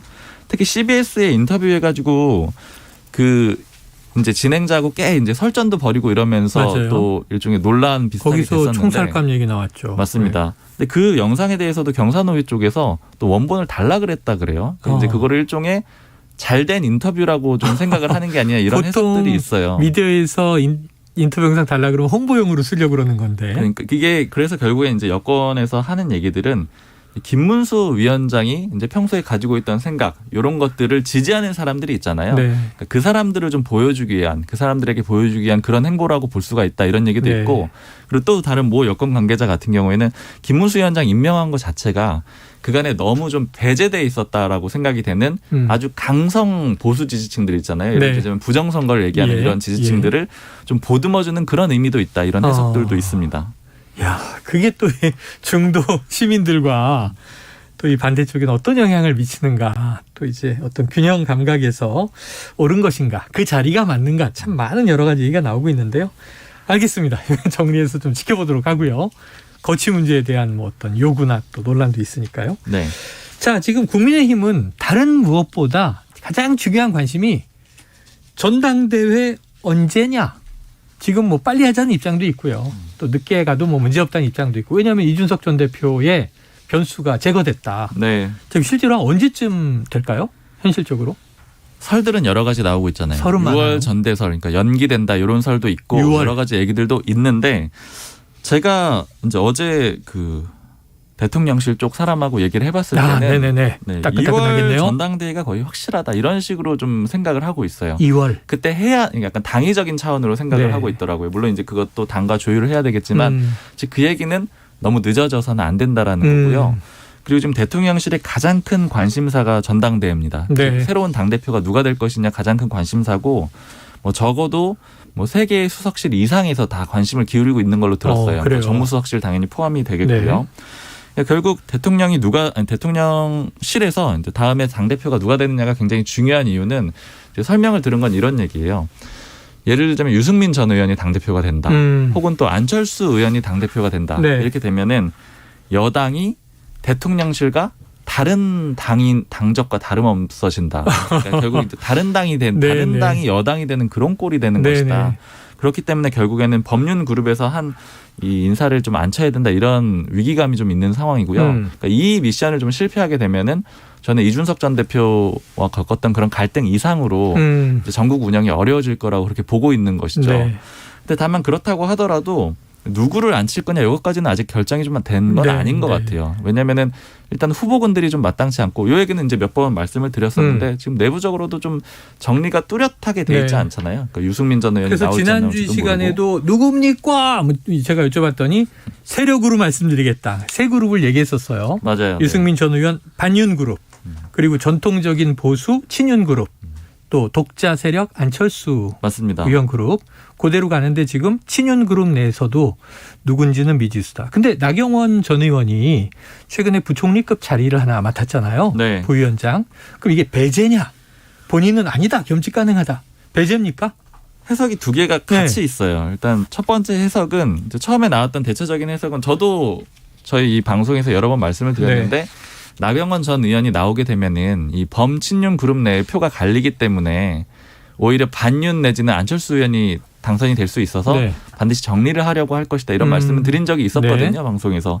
근데 이제 실제로 이 부위원장 자리를 줬기 때문에 장관급이죠. 그래서 아마 정리를 한 것이다. 이런 해석들이 많이 있는데요. 다만 나경원 전 의원이 그 이후에 이제 기자들이 물어보면 나가겠다라는 그러니까 나가겠다라기보다 배제하지 않는다. 전당대회 나가는 걸 배제하지 않는다라는 그런 취지로 계속 얘기를 하고 있거든요. 즉 여기까지의 포지션에서 이제 이게 어떤 거냐 해석이 두 가지로 갈리는데 일단 첫 번째는 그냥 나경원 전 의원이 나가지는 않을 건데 몸집 키우기 내지는 좀 몸값을 불리는 그런 의미가 있는 것이다. 이런 해석들이 한 가지가 있습니다. 그러니까 여권 관계자가 비유로 든 거는 이런 건데요. 예를 들자면은 나경원 전 의원이 원래 장관을 하고 싶었는데 지금은 장관급을 받은 거잖아요. 그러니까 원하는 선물보다는 조금 급이 낮은 선물을 받은 거예요. 근데 이거를 거절하진 않고 받았죠. 받았으면 그 대가를 지불해야 되는데 그 대가가 예를 들자면 전당대회에 안 나가는 거라고 하면은 원하는 선물만큼 안 줬으니까 그렇지만 받았는데 그런데 나 그 대가는 지불 안 할 거야. 이렇게 하기는 좀 어려울 거라는 거예요. 이걸 받았기 때문에 결국 전당대회는 안 나갈 건데 다만 그 전 과정까지 자기 이름도 계속 오르락 내리락 하고 이런 것들을 좀 아무래도 즐기면서 몸집을 불리려고 하는 거다. 이런 해석들이 한 가지가 있습니다. 알겠습니다. 여러 가지 지켜봐야 되는데 자, 최 기자님 이제 민주당 얘기 잠깐 여쭤보면 지금 이재명 대표 뭐 최근 주식 논란을 비롯해서 여러 가지 이제 수사 지금 기소돼서 또 공판도 막 시작이 된 게 있고요. 그리고 추가 수사되는 것도 있고요. 근데 먼저 조금 이 이례적인 일이 이재명 대표가 전량 매도를 하고 15%가량 손해를 봤다. 이게 정리가 된 듯 했는데 당내에서 비판이 나와서 이건 어떤 분위기입니까? 그러니까 전재수 의원이 어떤 사람이냐를 한번 좀 알아봐야 되는데 그러니까 대표적인 친문 또 부산 친문의 어떻게 보면 좀 핵심적인 인물이기도 하거든요. 뭐 두 가지로 볼 수 있죠. 친문의 정서다. 혹은 지금 부산 쪽 지역구에서는 이재명 대표를 바라보는 시각이 좀 그렇다. 뭐 이렇게도 볼 수 있고요.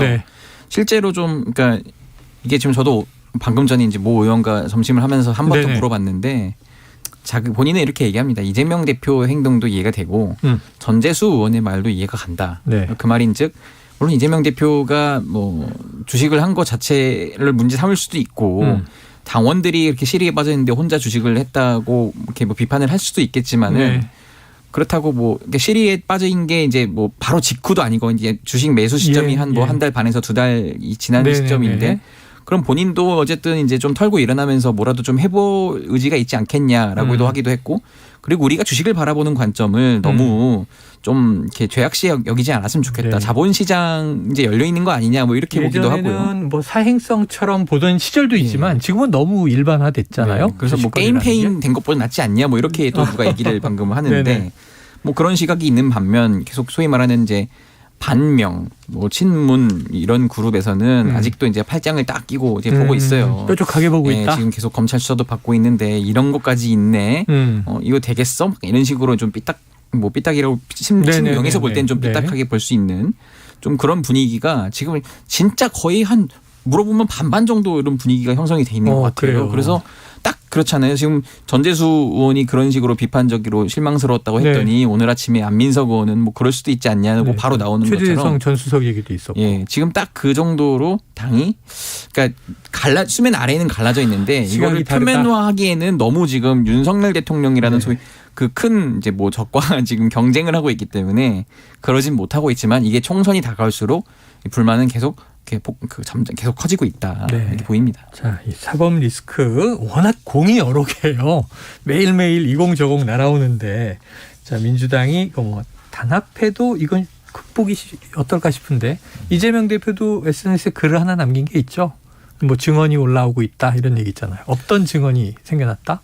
뭐 지금 근데 SNS가 뭐 페이스북 다르고 트위터 다르고 그러니까 주로 지지자들과는 트위터로 굉장히 짧은 글로 소통을 많이 하고 뭐 긴 글은 페이스북에다가 많이 올리고 하는데 어쨌든 뭐 오늘 공판기이고 첫날이고 해서 기자들이 또 이렇게 그 회의 끝나고 달라붙어서 질문을 했는데 계속 침묵만 하다가 마지막에 씩 웃으면서 나갔다고 하더라고요. 그래요. 어쨌든 뭐 본인은 재판에서 좀 자신감이 있다고 측근들은 말은 하는데 그래도 부담스럽긴 하겠죠. 그리고 이제 민생 집중 강조하고 있습니다. 어우, 여야 상황들이 이슈가 너무 많아서 굵직한 것만 정리했는데도 시간이 다 갔습니다. 다음 주를 또 기약해야 되겠네요. 자, 박순봉 경향신문 기자, 최영창 세계일보 기자와 불사조 기자단 함께했습니다. 두 분 말씀 고맙습니다. 감사합니다. Splish splash, I was taking a bath. Long about a Saturday night. Yeah. 점심 먹고 유쾌한 시사 디저트 한 입. 최영일의 시사본부. Well, I stepped out the tub and put my feet on the floor. 자, 시사본부 매일 이 시간 청취자분들께 깜짝 간식 선물 드리고 있는데 이번 주는 계속 최영일 커피 가을을 맞아서 쏘고 있습니다. 코너 들으시면서 문자로 의견 주시는 청취자분들에게 최영일 커피 쏠 거고요. 짧은 문자 50원, 긴 문자 100원이 드는 샵 9730으로 끝까지 의견 많이 보내주시기 바랍니다. 자, 최영일의 시사본부의 국제본부 시간이 왔습니다. 문희정 국제시사평론가 나와 계십니다. 어서 오세요. 안녕하세요. 저도 문자 하나 보내면 안 돼요. 최영일 커피 먹고 싶어요. 제가 뽑아드려야죠. 제가. 우리 문평론가님 제가 뽑아드려야죠. 원래는 맞습니다. 어제가 국제본부인데 월요일이 카카오 사태가 워낙 커서 어제 IT본부를 했고 오늘 이제 국제본부입니다. 근데 지금 또 세계 이슈가 만만치 않아요. 자, 중국 소식. 지난 일요일부터 중국 공산당 제20차 당대회가 열리고 있다고 하는데 뭐 7중 전회 지난번에 설명도 주셨잖아요.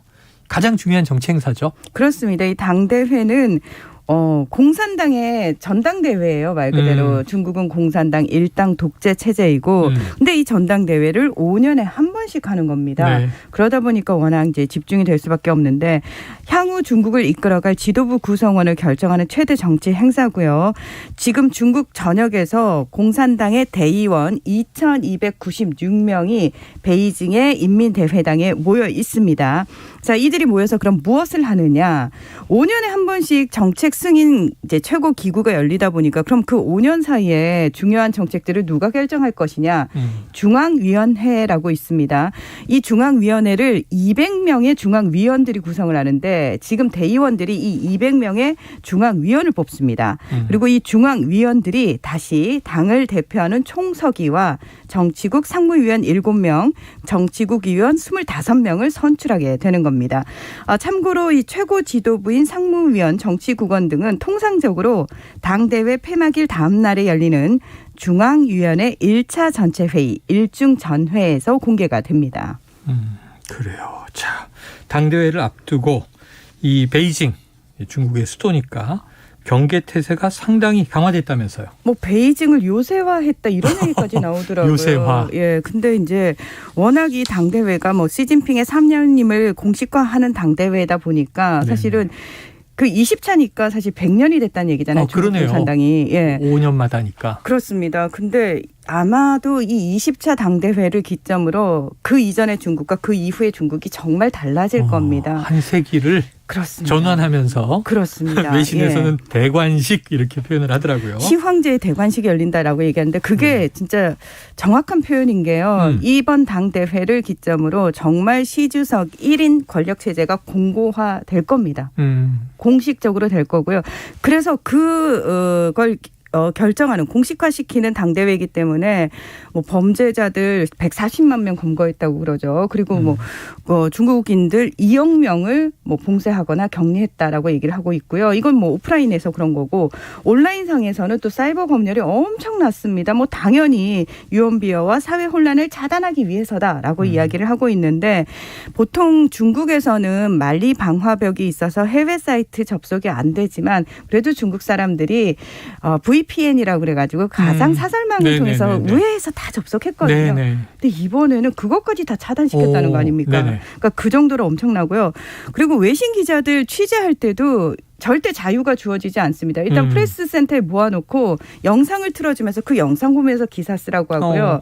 개막식 같이 반드시 이동해야 될 일이 있을 때는 그 기자들 중에서 최소 인원을 뽑아가지고 자기네들이 이동을 시켜주고 그대로 태워가지고 옵니다. 예, 페세루프 방식. 와, 굉장히 좀 철두철미했고요. 게다가 지난 13일에 사실 시 주석의 어떤 체제를 반대하는 현수막 시위가 있었거든요. 베이징에서. 그 이후로 더 강화가 된 상태고요. 베이징 지하철역마다 사복 경찰도 다 배치가 돼 있는 그런 상황입니다. 삼엄하네요. 그렇습니다.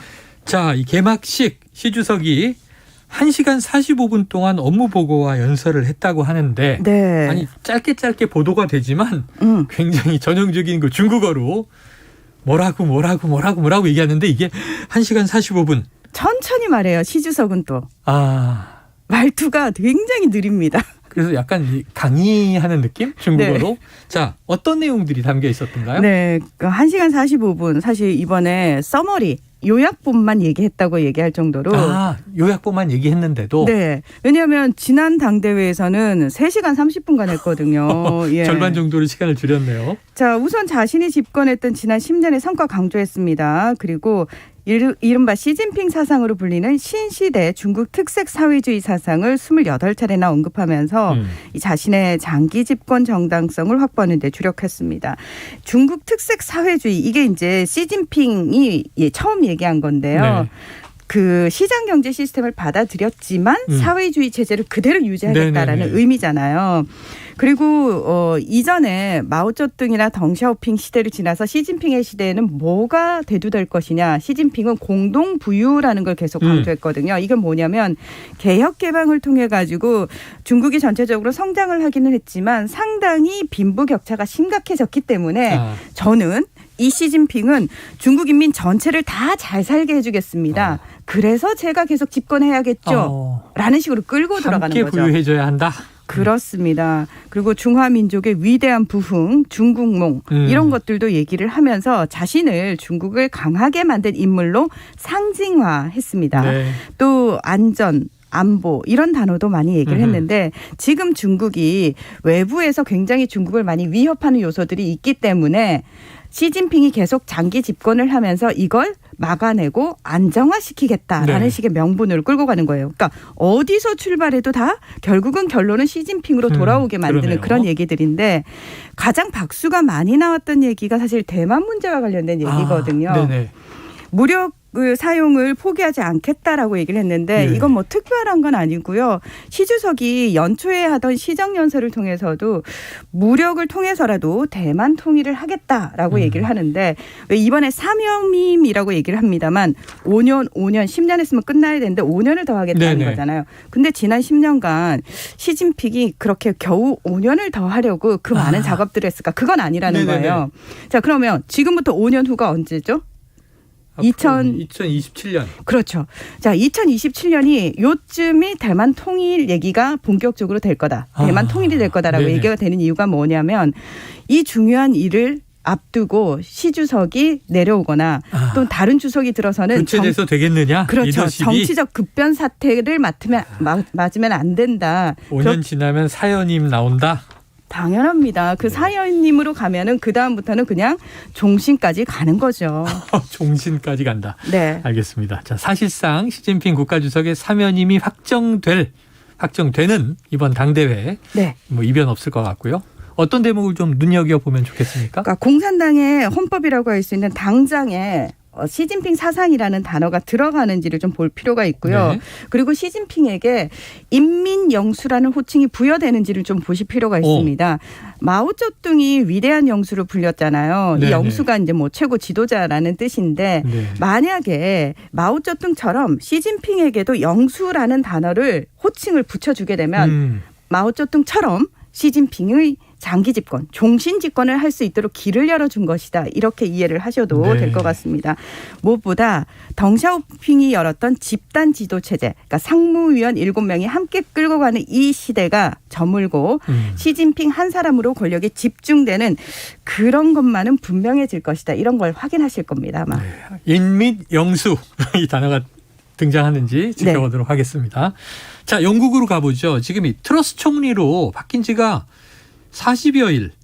근데 벌써 퇴진 요구가 나와요? 맞습니다. 이 지난달 6일에 취임했거든요. 지난달 6일. 네.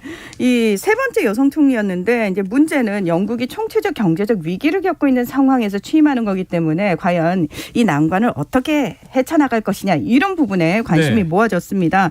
근데 뭐 취임 전부터 본인은 감세와 개혁을 통해서 경제를 성장시킬 대담한 계획을 가지고 있다 이렇게 얘기를 했는데 결국은 본인이 얘기한 이 대규모 감세안 때문에 금융시장의 혼란을 빚으면서 사퇴 요구까지 나오게 된 겁니다. 네.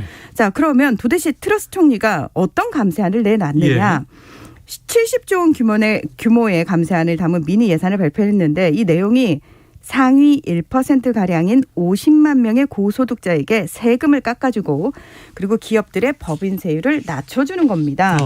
근데 사실 이게요 지금 고물가와 인플레이션이 전 세계가 다 같이 겪고 있는 거거든요. 그렇죠, 그렇죠. 근데 다른 나라들에서는 이 정반대 정책을 펼쳐서 이걸 헤쳐나가려고 하는데 트러스 총리가 지금 반대의 정책을 내놓은 거예요. 가뜩이나 주택담보대출 금리가 뛰면서 에너지 요금도 상승하고 영국 사람들 지금 살기 힘들다고 아우성을 치고 있는 상황에서 고소득자의 세금을 깎아준다고? 부자만 감세냐? 법인세도 깎아준다고? 네네네. 이렇게 되는 거죠. 게다가 그러면 그 부족해진 재정을 어떻게 메울 것이냐. 네네. 거기에 대한 또 대책은 없는 거예요.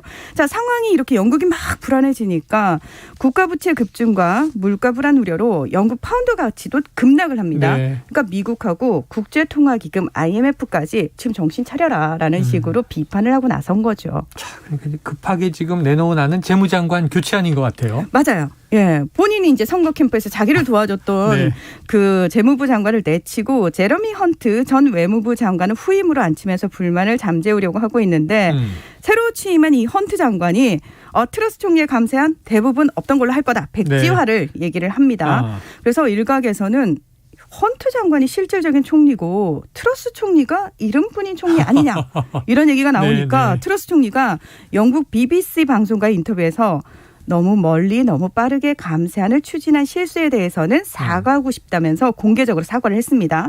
그러면서도 내가 다음 총선까지는 보수당을 이끌겠다고 말하면서 사퇴는 거부했습니다. 자, 정말 여론에 따라 달라지겠죠. 영국은 또 내각제 국가니까요. 한번 지켜보도록 하겠습니다. 자, 오늘 국제본부 문희정 국제시사평론가였습니다. 오늘 말씀 고맙습니다. 네, 고맙습니다. 네, 자, 최영일 커피 받으실 분은요. 최영일의 시사본부 홈페이지를 참조해 주시고요.